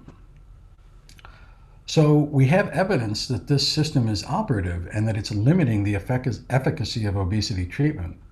But can we point to specific neurocircuits that are both engaged by weight loss and capable of driving feeding behavior? So that's what I'd like to spend the next few minutes talking about. Now, most energy homeostasis neurocircuits are situated in the hypothalamus, which is shown here on this slide. And if you look in a rodent brain, and of course most of our work is done in rodents, the corresponding area is here. And if you take a slice along here and look at it in the coronal plane, now you're looking at an image like this. Hippocampus here and cerebral cortex above, and this is the hypothalamus. And I want to focus specifically on an area known as the arcuate nucleus, which is shown here, adjacent to the third ventricle. And if you blow that up in a cartoon illustration, there are many neurons in this area involved in food intake control, but the ones I want to focus on are those that comprise the melanocortin system. So the melanocortin system is comprised of two sets of neurons in the arcuate nucleus, the AGRP neuron and the POMC neuron, and the downstream targets that they project to that express the receptor known as the melanocortin 4 receptor. And the activity, the interaction between these two neurons at this receptor site is an important determinant of the balance between food intake and energy expenditure. So let's take a closer look at how that works. The AGRP neurons actually contain 3 different types of peptides or transmitters that they release. One of them is AGRP, which I mentioned, which acts at the melanocortin 4 receptor. There's also NPY, which is co-expressed with AGRP and activates NPY receptors. And there's also the inhibitory neurotransmitter GABA that acts on GABA receptors. And basically any of these 3 or each of them, when occurring in the hypothalamus, are capable of increasing food intake. Now, the effect of AGRP at the melanocortin 4 receptor is offset by the effect of alpha MSH, which is released from POMC neurons. So alpha MSH acting at this receptor is a ligand. This is a GS-coupled receptor, and when you activate the melanocortin 4 receptor through alpha MSH, you increase cyclic AMP signaling in the target cell. AGRP, on the other hand, basically blocks alpha MSH and also reduces constitutive activity of this receptor because it's what's known as an inverse agonist. But what I really want to focus on now is a huge amount of data that has been published on AGRP neurons over the years showing that activation of these neurons has a singularly powerful effect to drive hunger. It not only motivates eating, it basically redirects the animal's attention to the finding and consuming of food.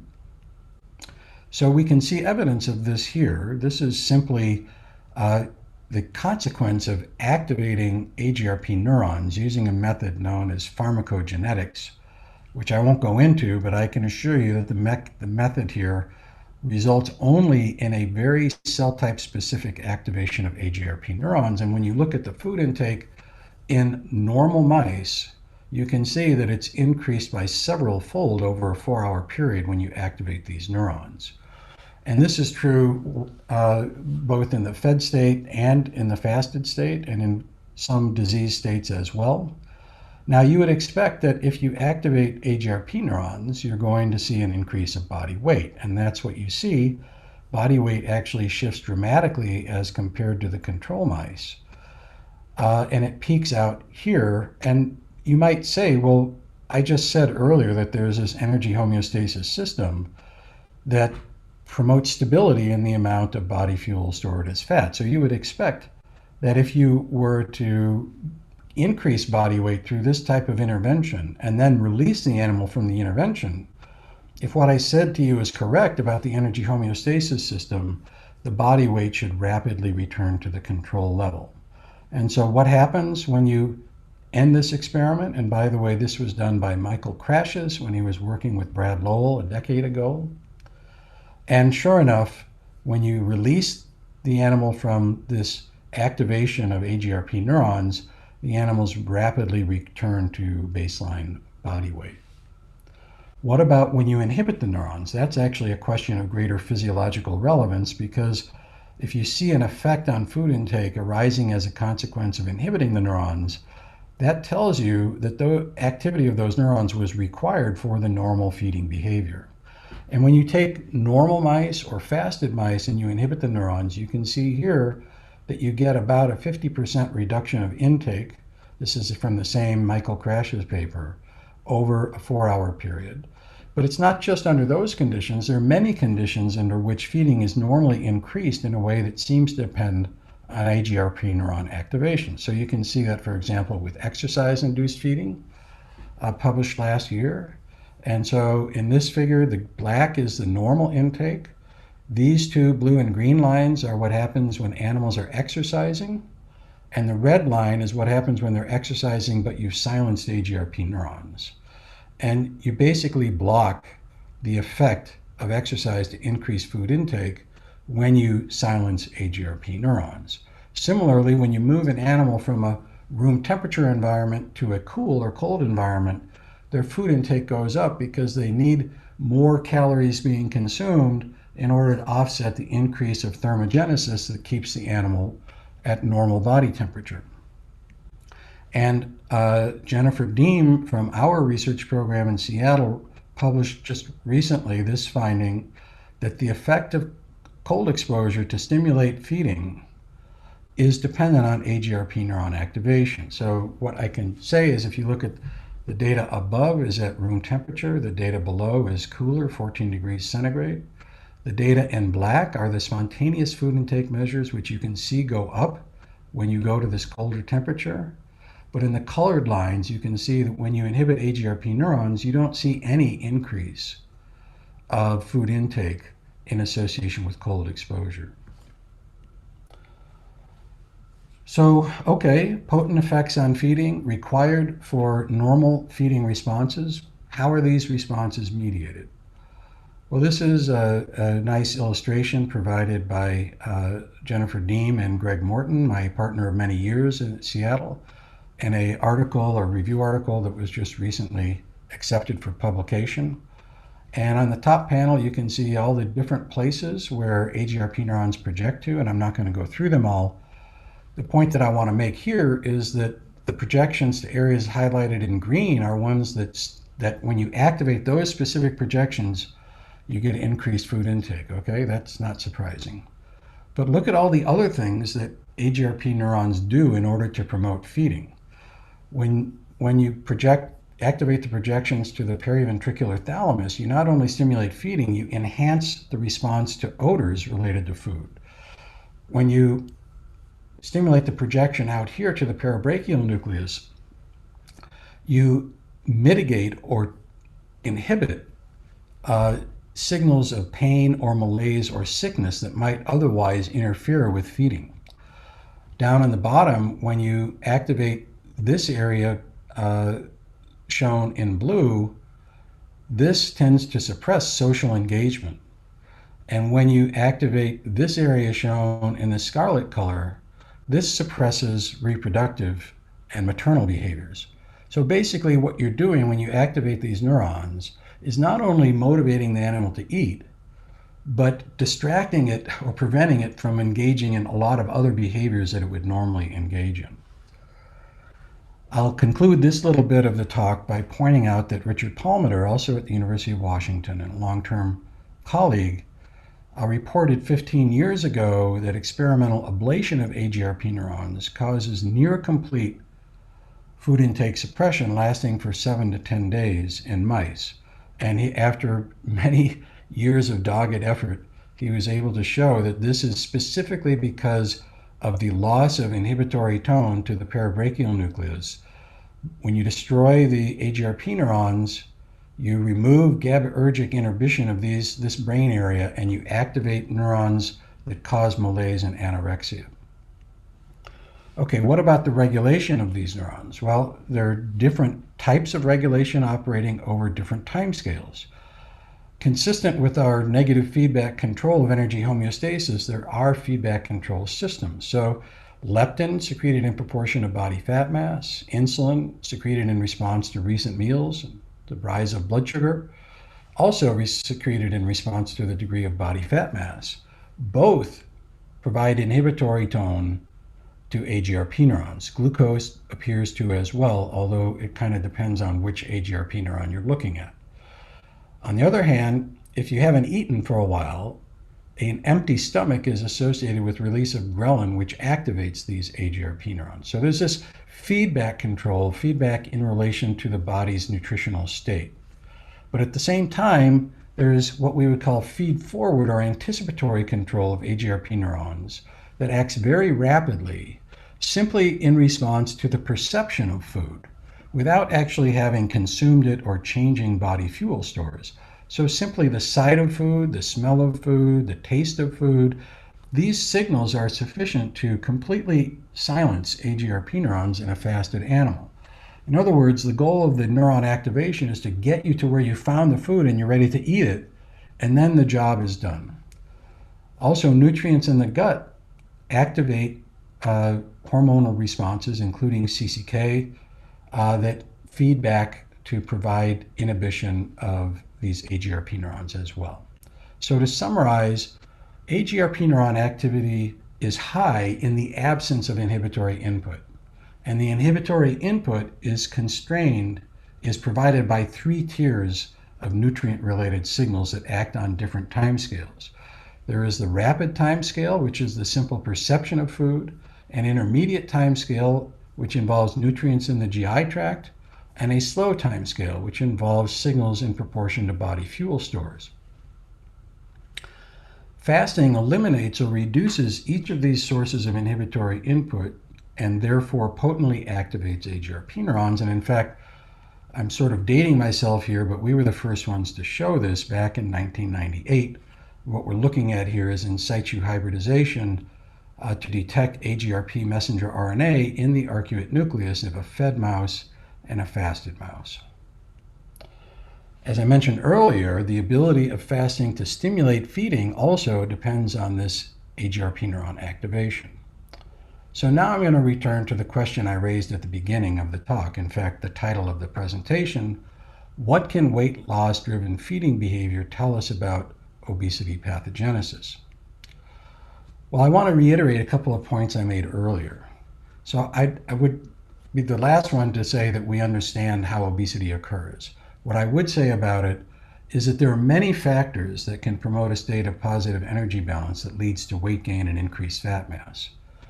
But the key additional point that many people don't really realize is that obesity pathogenesis also involves a resetting of the biologically defended level of body fat stores.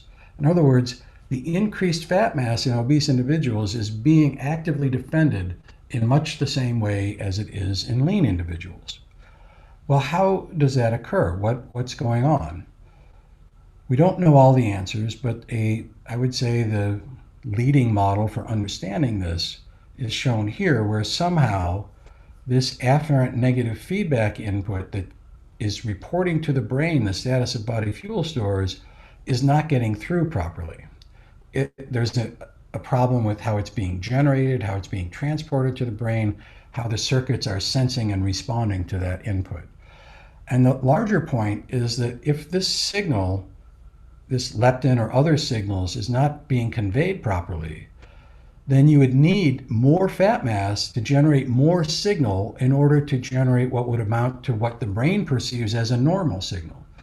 So what happens is you dampen the response here of the brain to this input, and you, as a consequence, end up defending an elevated level of body fat mass. So what is the evidence that hypothalamic dysfunction actually contributes to obesity pathogenesis? Well, I want to return to the AGRP neuron, and this is why I focused on it before. Not that this is the be-all and end-all to explain obesity pathogenesis, but it shows you the trail of breadcrumbs that we're following to begin to get answers to these questions.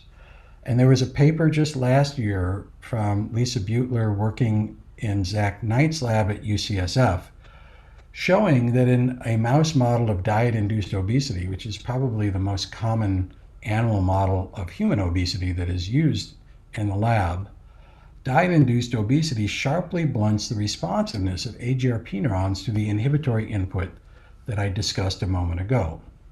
I'll just show you some data from their paper. This is fiber photometry data recording in real time in living, conscious behaving animals, calcium currents reflecting neuron activity, specifically of AGRP neurons.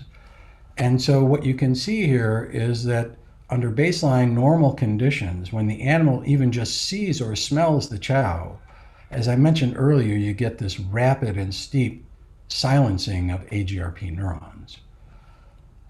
But if the animals have diet-induced obesity resulting from 6 weeks of high-fat diet consumption, now when they are confronted with the same food presentation, the silencing of the neurons is blunted by about 80%. So in other words, the normal inhibitory control of these neurons is not working properly. And it's also true if you put nutrients in the gut. So if you put intragastric lipid, you can see at baseline, this is a powerful inhibitor of AGRP neuron activity over time, and that animals with diet-induced obesity, the response is blunted by at least 50%. So why does this matter? Well, we actually don't know the significance of this finding, but certainly in my mind, blunted inhibition of AGRP neurons in response to nutrient-related cues may contribute to the defense of an elevated level of body fat mass in obesity. Well, that then raises another question. Is diet-induced obesity associated with pathology in the arcuate nucleus that might blunt AGRP neuron responsiveness? And now we're going to go back a few years to work that started in my lab and then was taken over by Josh Thaler, who at that time was training with me and has been picked up by other labs around the world. And we're looking at, again, this area, the arcuate nucleus, and we're looking at the effect of consuming a high-fat diet as compared to consuming standard chow, and we're looking at the response of two different glial cell types: microglia, which are sort of immune surveillance glial cells, and astrocytes, which serve many different functions. But the key point here is that in response to any kind of neural injury or damage, both the microglia and the astrocytes are activated. So the question is, does that happen in response to a high-fat diet that's going to cause obesity? So in green here are microglia, and you can see their kind of spidery appearance. And within 7 days of switching to a high-fat diet, there are many more microglia, and they're much bigger, and their processes are coarser and more elaborate. So that's a microgliosis in the same area where AGRP neurons are located. And if you look at astrocytes by staining for GFAP, you see pretty much the same thing. So taking this a step further, Josh Thaler and also a group at UCSF both published that in mice, hypothalamic gliosis is both necessary and sufficient for excessive weight gain during high-fat diet feeding. Well, moving to the human situation, my colleague Ellen Schur and now many others around the world have adapted a structural MRI method to look at hypothalamic gliosis in humans. And they have published several studies showing that obese humans do have hypothalamic gliosis. It's the same in children. And they have recently shown that in obese women with type 2 diabetes who have bariatric surgery, there appears to be some improvement in their hypothalamic gliosis. So to summarize this part of the talk, in both mice and humans, obesity is associated with pathology in the same hypothalamic area where AGRP neurons are located. And in mice, this gliosis response contributes to obesity pathogenesis. But whether the gliosis contributes to or drives AGRP neuron unresponsiveness to inhibitory cues in obesity awaits further study. I just want to make a little bit of a shift before I wrap up here, and that is to point out that the hypothalamic gliosis in humans and in animal models is associated not only with obesity, but with type 2 diabetes. And this is some data that has not been published yet. It's under review at Diabetes Care, and Ellen Schur was nice enough to allow me to present them to you today. And what we see here are 3 groups of human subjects based on their glucose tolerance test, shown here: the normal subjects, impaired glucose tolerance, and type 2 diabetes. And these in the middle are the plasma insulin levels and the C-peptide levels on the right. And down here in the bottom left is the schema for how structural MRI is used to identify areas in which gliosis occurs. And that signal can be quantified as the T2 relaxation time.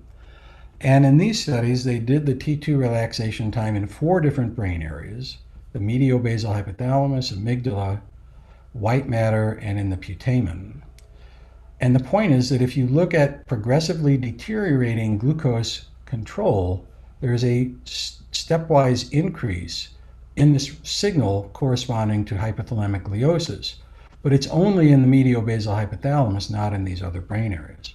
And if you do a correlation analysis, as is in this paper, you can see that whereas there is no correlation between any of these parameters with these other 3 brain areas, if you look at the relationship between the gliosis signal and fasting glucose, you can see there is a significant positive relationship. The same if you look at the glycosylated hemoglobin. The same if you look at the area under the glucose curve. And conversely, insulin action, as measured by the disposition index, which is the product of insulin secretion and insulin sensitivity, is inversely related to the degree of hypothalamic gliosis. And Martin Myers and I and others in our lab have been saying now for a while that we think that the mechanisms involved in energy homeostasis in the brain overlap with the circuits involved in glucose homeostasis by the brain. And in fact, Martin Myers and I recently published this review article where we try to make the argument that since they are components of the same system, we should refer to the system not as the energy homeostasis system, but maybe the fuel homeostasis system, since it's talking about both stored fuel and circulating fuel. And we hypothesize further that a shared central defect like gliosis can contribute to the defense of both elevated circulating fuel, that is glucose, and stored fuel levels, that is adipose triglyceride. In other words, both type 2 and obesity. Consequently, the brain can, in theory, be targeted therapeutically to ameliorate hyperglycemia in type 2. And I'll just show you this work. I'm not going to get into it because it's been published for a number of years. But we showed that in rodent models of type 2, a single intracerebroventricular injection of fibroblast growth factor 1 can effectively reset the blood glucose level to normal for weeks or even months. So wrapping up, I would argue that defense of elevated body fat mass is fundamental to obesity pathogenesis, and it is the explanation for why weight loss triggers an adaptive increase of food intake that drives weight recovery, which represents a major obstacle to effective obesity therapy. But we still have much to do. We need to connect the dots. How are gliosis and aberrant AGRP neuron regulation linked? How important are these particular processes to the defense of elevated body weight, not only in animals, but in humans?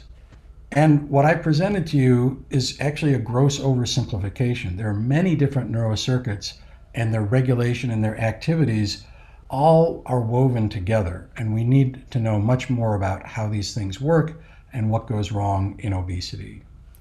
But the more we learn about the neurobiology underlying the behavioral response that drives recovery of lost weight, the greater the potential to develop effective strategies for sustaining therapeutic weight loss. I'd like to conclude by acknowledging the National Institutes of Health, which has supported my program for many years, and some of the work that I didn't show you focused on FGF1 has been supported generously by Novo Nordisk over a period of 5 years or so. I'd like to also point out some of the folks who did the work that I shared with you today. We have a very large and active and highly competent group. In particular, I want to single out Greg Morton, Jared Scarlett, and Josh Thaler, as well as Zaman Mizada and Tuna Pears, who have been important faculty, colleagues, and collaborators for many years. And on that note, I'll thank you very much for your attention. Thank you.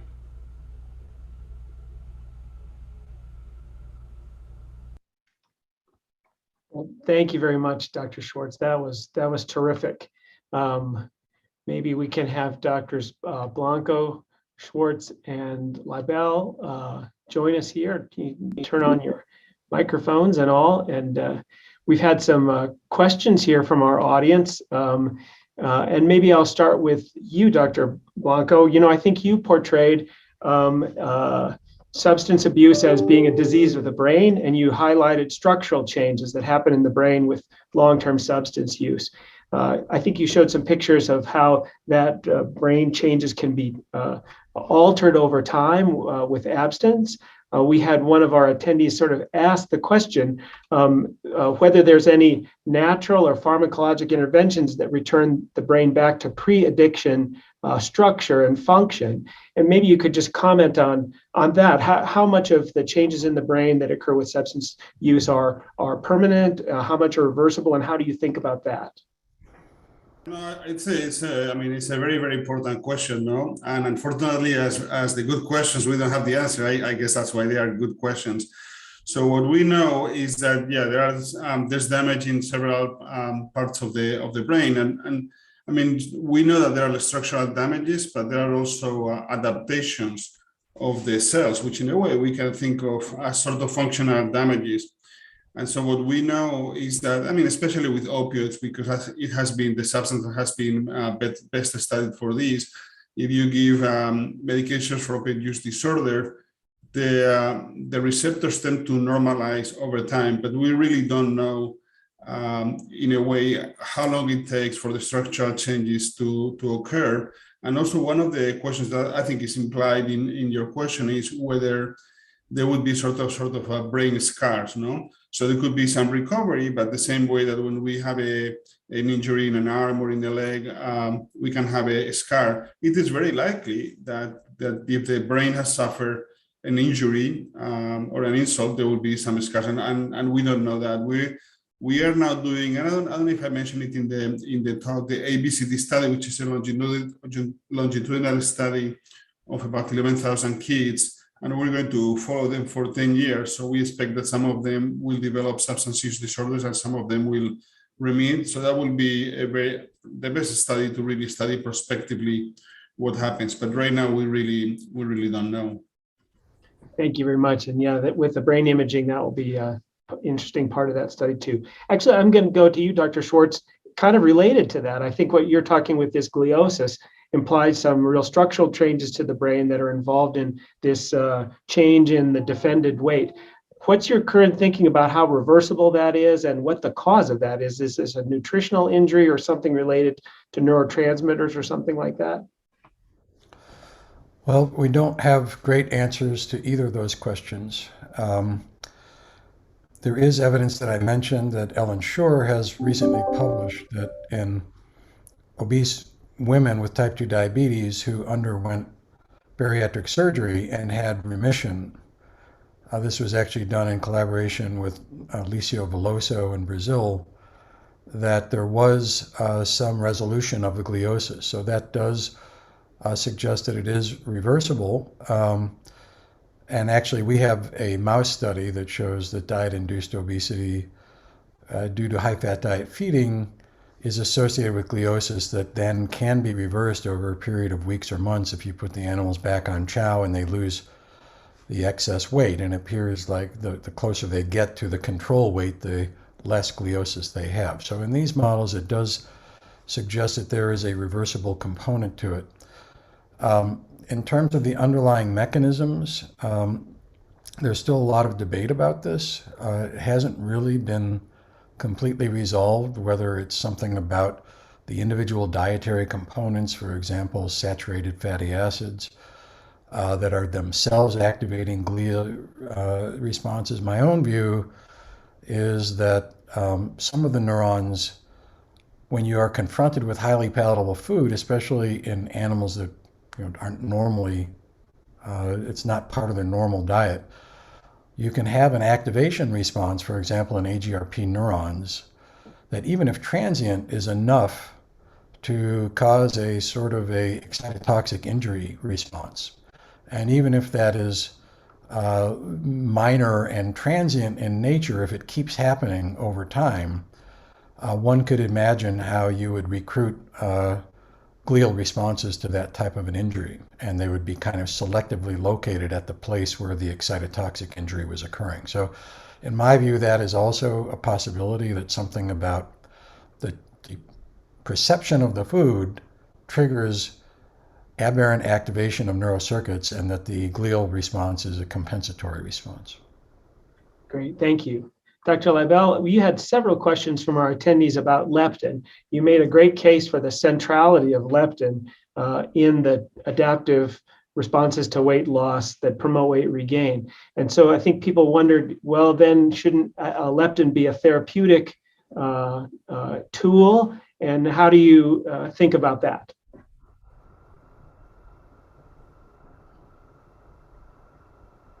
Leptin was first tried as a therapeutic agent in obesity as a weight-reducing agent, and doses of leptin were given that raised blood levels almost to tenfold above what they were with regard to reflecting body fat, with minimal or no impact on body weight. There were a few individuals who lost modest amounts of weight, and some non-obese individuals, when given very high doses, showed some reduction of body weight.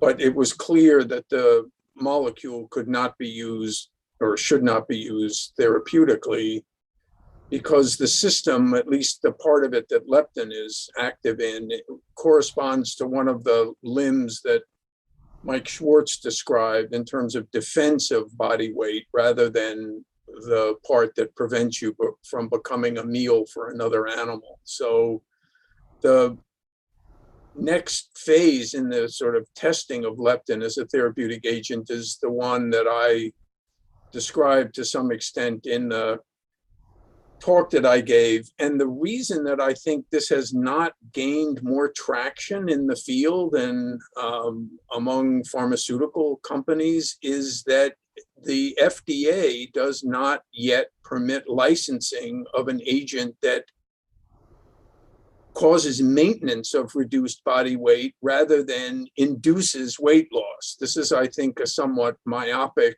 issue with regard to the FDA, but I think this is a major reason why more emphasis has not been made, not just for leptin, but for other agents that affect body weight. And as I showed in, I think, one of my last slides, the efficacy of even weight loss effective agents given to individuals who are at reduced body weight appears to be, at least, or can be, much more efficacious. You can use much lower doses. And what I was trying to emphasize with the leptin administration that we've performed in many subjects now is that the dosing required to get individuals to restore metabolic homeostasis at a reduced body weight is only that required to return their blood level to what it was before they lost weight. So I think the main issue has been failure to focus on agents that may help individuals to sustain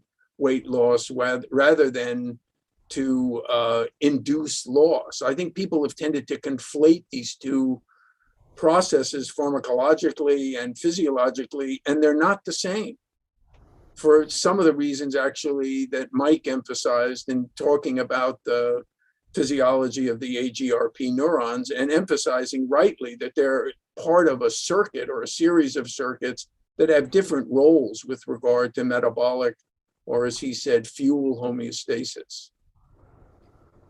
Great, thank you very, very much. Dr. Blanco, I'm going to sort of change gears a little bit. I thought it was really great how you talked about thinking forward in terms of a treatment approach. How does it actually roll out in the real world?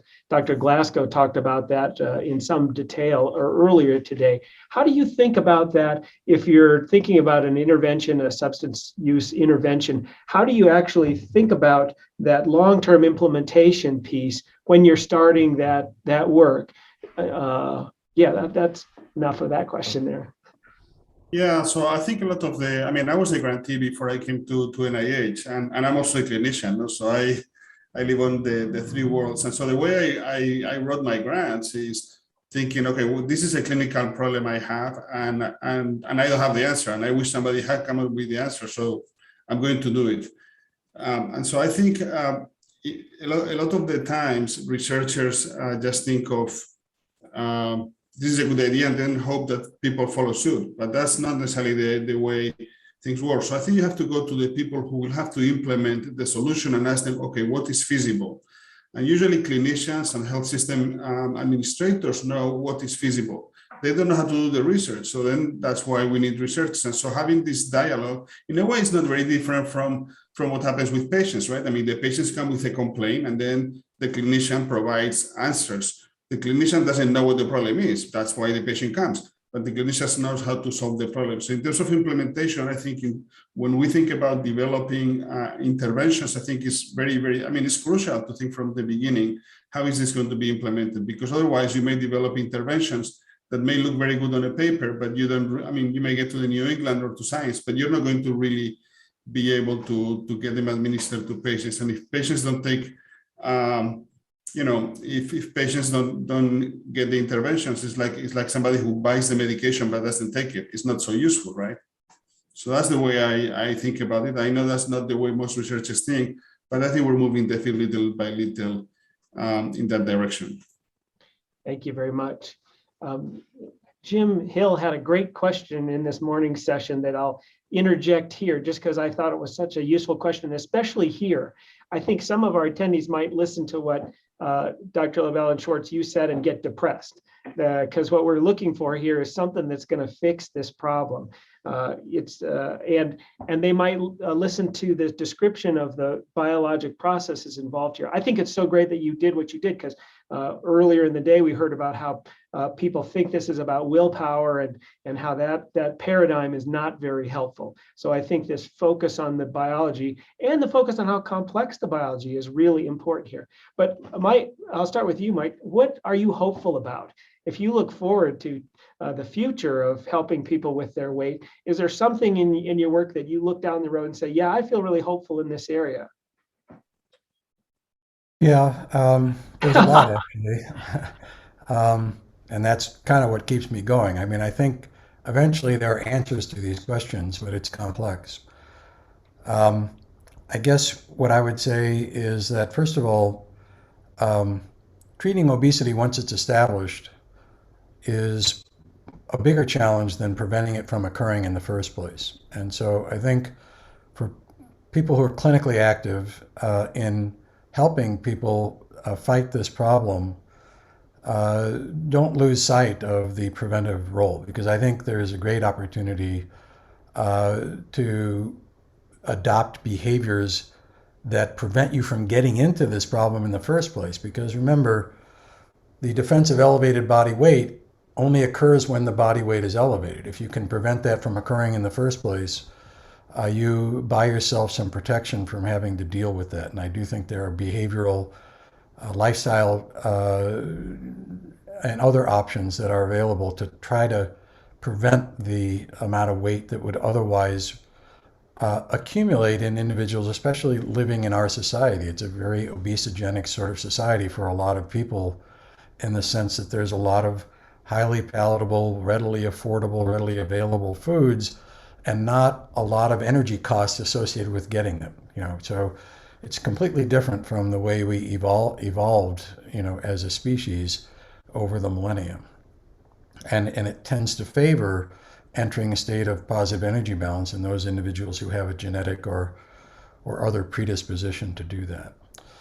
But even among those individuals who have increased their body weight, I think the circuits that we are identifying and the leptin response, as Rudy talked about, that is the map that we have now that we can begin to look at for ways to sort this out. And initially I thought, well, if you give NPY antagonists, that would help, okay? Because that was even before we knew about AGRP being in the neurons. And as Rudy said, well, you could also give a melanocortin-4 agonist, and maybe you could give them in combination. But another strategy that we're beginning to be interested in is not really looking at the individual signaling molecules as much as the cellular elements. And so one can, with currently, feasible tools, one could theoretically develop a strategy whereby the AGRP neuron is selectively inhibited, the entire neuron. So you're not destroying it, you're just sort of putting a pause on it. And I believe that if you did that as a single intervention, that would, if not cause weight gain, it would allow weight loss to be maintained without that much difficulty. So as you would know very well, Dan, achieving weight loss is not really the biggest problem in obesity treatment. The treatment is keeping it off. And so if you can achieve weight loss and then through leptin or through blunting AGRP neurons or some strategy that is targeting the entire system that limits the counter-regulatory response to weight loss, I think that's where the money is for us. I just don't think that a single molecule or drug targeting a single receptor is likely to achieve that, because there's a lot of redundancy built into the system. So you're going to have to take a bigger shot on goal that really interrupts how this counter-regulatory response is engaged. Great. Wow, that's a very fresh approach to therapeutics. Thank you. Dr. Labelle, what are you most hopeful about? I'm actually quite optimistic. I noticed that in some of the Q&A, individual attendees regarded at least some of what I said as pessimistic. I don't see it that way. I am of a mind that the better we understand the molecular and cellular physiology of this very complex system, the more likely it is that we will find various touch points that can be addressed either pharmacologically or by other means to either prevent or help people to prevent weight gain or to assist them in maintenance of reduced body weight. I think it's very important. I said it a couple of times. I think that it's very important to understand that the physiology of a weight-reduced individual is not the same as that individual at usual weight or an individual at that lower body weight who's never been obese. The actual process of weight reduction is deforming, at least in that regard, with regard to the physiology. And the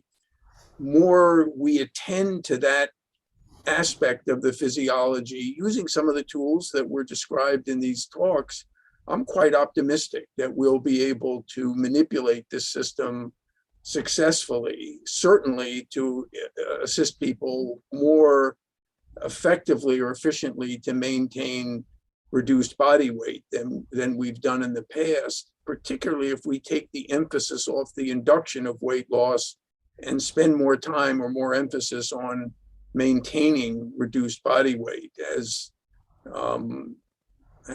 I think all of us agree, it's easier to lose the weight than to keep it off. So I'm optimistic, actually. I think the insights that are being generated by some of the work that's been described here will get us there, actually, not in a, we're not talking about a century from now. I think that this will pay off in reasonably near future in terms of much more effective therapies.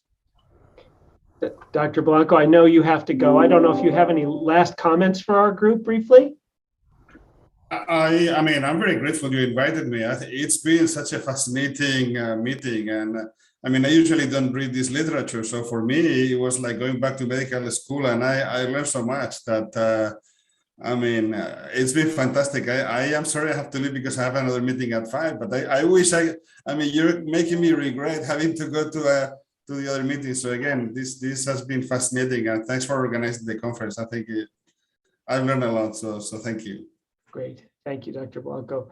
Sorry, I have to leave. Bye. Yep. Take care. Just a couple of short questions, Dr. Leibel. One asked about bariatric surgery, and again, what is it unique about bariatric surgery that seems to alter the defended weight? Yeah, this is an interesting point. If you do bariatric surgeries of the type that are done in human subjects in mice, you don't see the kind of metabolic compensation, at least with regard to energy expenditure, that I described in the humans. In human subjects, to the extent that this has been studied, and it's much harder to do because you have to characterize the individual prospectively, ideally before the bariatric surgery, and that's a hard thing to do for a number of reasons. But in brief, it looks like the metabolic compensation that we describe in non-surgically weight-reduced individuals is there. They are more metabolically efficient. They get more miles per gallon, so to speak, out of their muscle contraction, meaning the bariatric surgery patients, so that the major impact, at least in terms of helping them to sustain weight, appears to be on the behavioral side. And what that is what the mechanism by which bariatric surgery improves or reduces the drive to eat, even in the context of the increased efficiency with regard to energy expenditure. That could be another 2-day meeting to try to describe some of the potential physiology. I think some of the most interesting ideas in this regard relate to the consequences of introducing foodstuffs into the gastrointestinal tract distal to where they normally would enter, at least in a state of incomplete digestion, and the resulting signaling through the vagus and humoral mechanisms that tend to enable individuals to suppress their drive to eat. But exactly what the mechanism is, we don't know. Thank you. And one last for you, Dr. Schwartz, a number of questions here about the process of gliosis. One relates to the microbiome, and one relates to kind of the perception here, whether really what AGRP neuron abnormalities do is affect behavior, but not the sensation the person have, cravings, that sort of thing. Any comments about those questions? I think there has been some work on microbiome, and certainly in relation to bariatric surgery, that has been actively studied. And just picking up on what Rudy was saying, I didn't get into it really in my presentation, but I think the way that the gut and the brain talk to each other is really important in how this system works. And there is evidence, for example, that one of the incretin peptides, which is also elevated in post-bariatric surgery and has also emerged as a new, more effective obesity treatment, that is GLP-1 types of analogs, GLP-1 receptor. They not only activate circuits that reduce meal size or reduce food intake, they also silence AGRP neurons. But it's not direct, so it's all indirect. So it gets to the point that there's this connected system that when you push it in one way, the whole system tends to react in a way that allows this effect to occur, which is why I think you're seeing greater weight loss now with some of these newer long-acting GLP-1 receptor agonists. And that may have something to do with what bariatric surgery is doing, although the rodent studies would argue that you don't need GLP-1 receptors for bariatric surgery to work. So I think it's still being worked out. But the point I was making is that this communication between gut and brain is not just neurocircuits and so on between the gut and the spinal cord and the brain, but also the microbiome itself is interacting with the lining of the gut and with the cells that are generating, for example, the afferent vagal responses that are being communicated to the brain. So I think there probably is a role for a changing microbiome to impact the level of body weight that is going to be defended. Whether that involves the gliosis response, I think, is an area that people are looking at. I don't really have a good firsthand knowledge about that question. And sorry, what was the other question you wanted me to address? That's okay. I think you're good. I think you're good there. Our attendees have been very patient with us today. Thank you, Dr. Schwartz and Dr. Leibel, for joining us today. It's been did I freeze here? I can still hear you. Okay, great. Well, I'll keep talking for 1 second. Join us next Friday when we have some terrific talks about straight up behavior. And then we have an interesting presentation on behavioral economics, a great talk on the built environment from Jim Salas. So this has been a terrific day. I hope you've learned some things, and we hope to see you back next week. Thank you very much. Thanks, Thank Dan. you.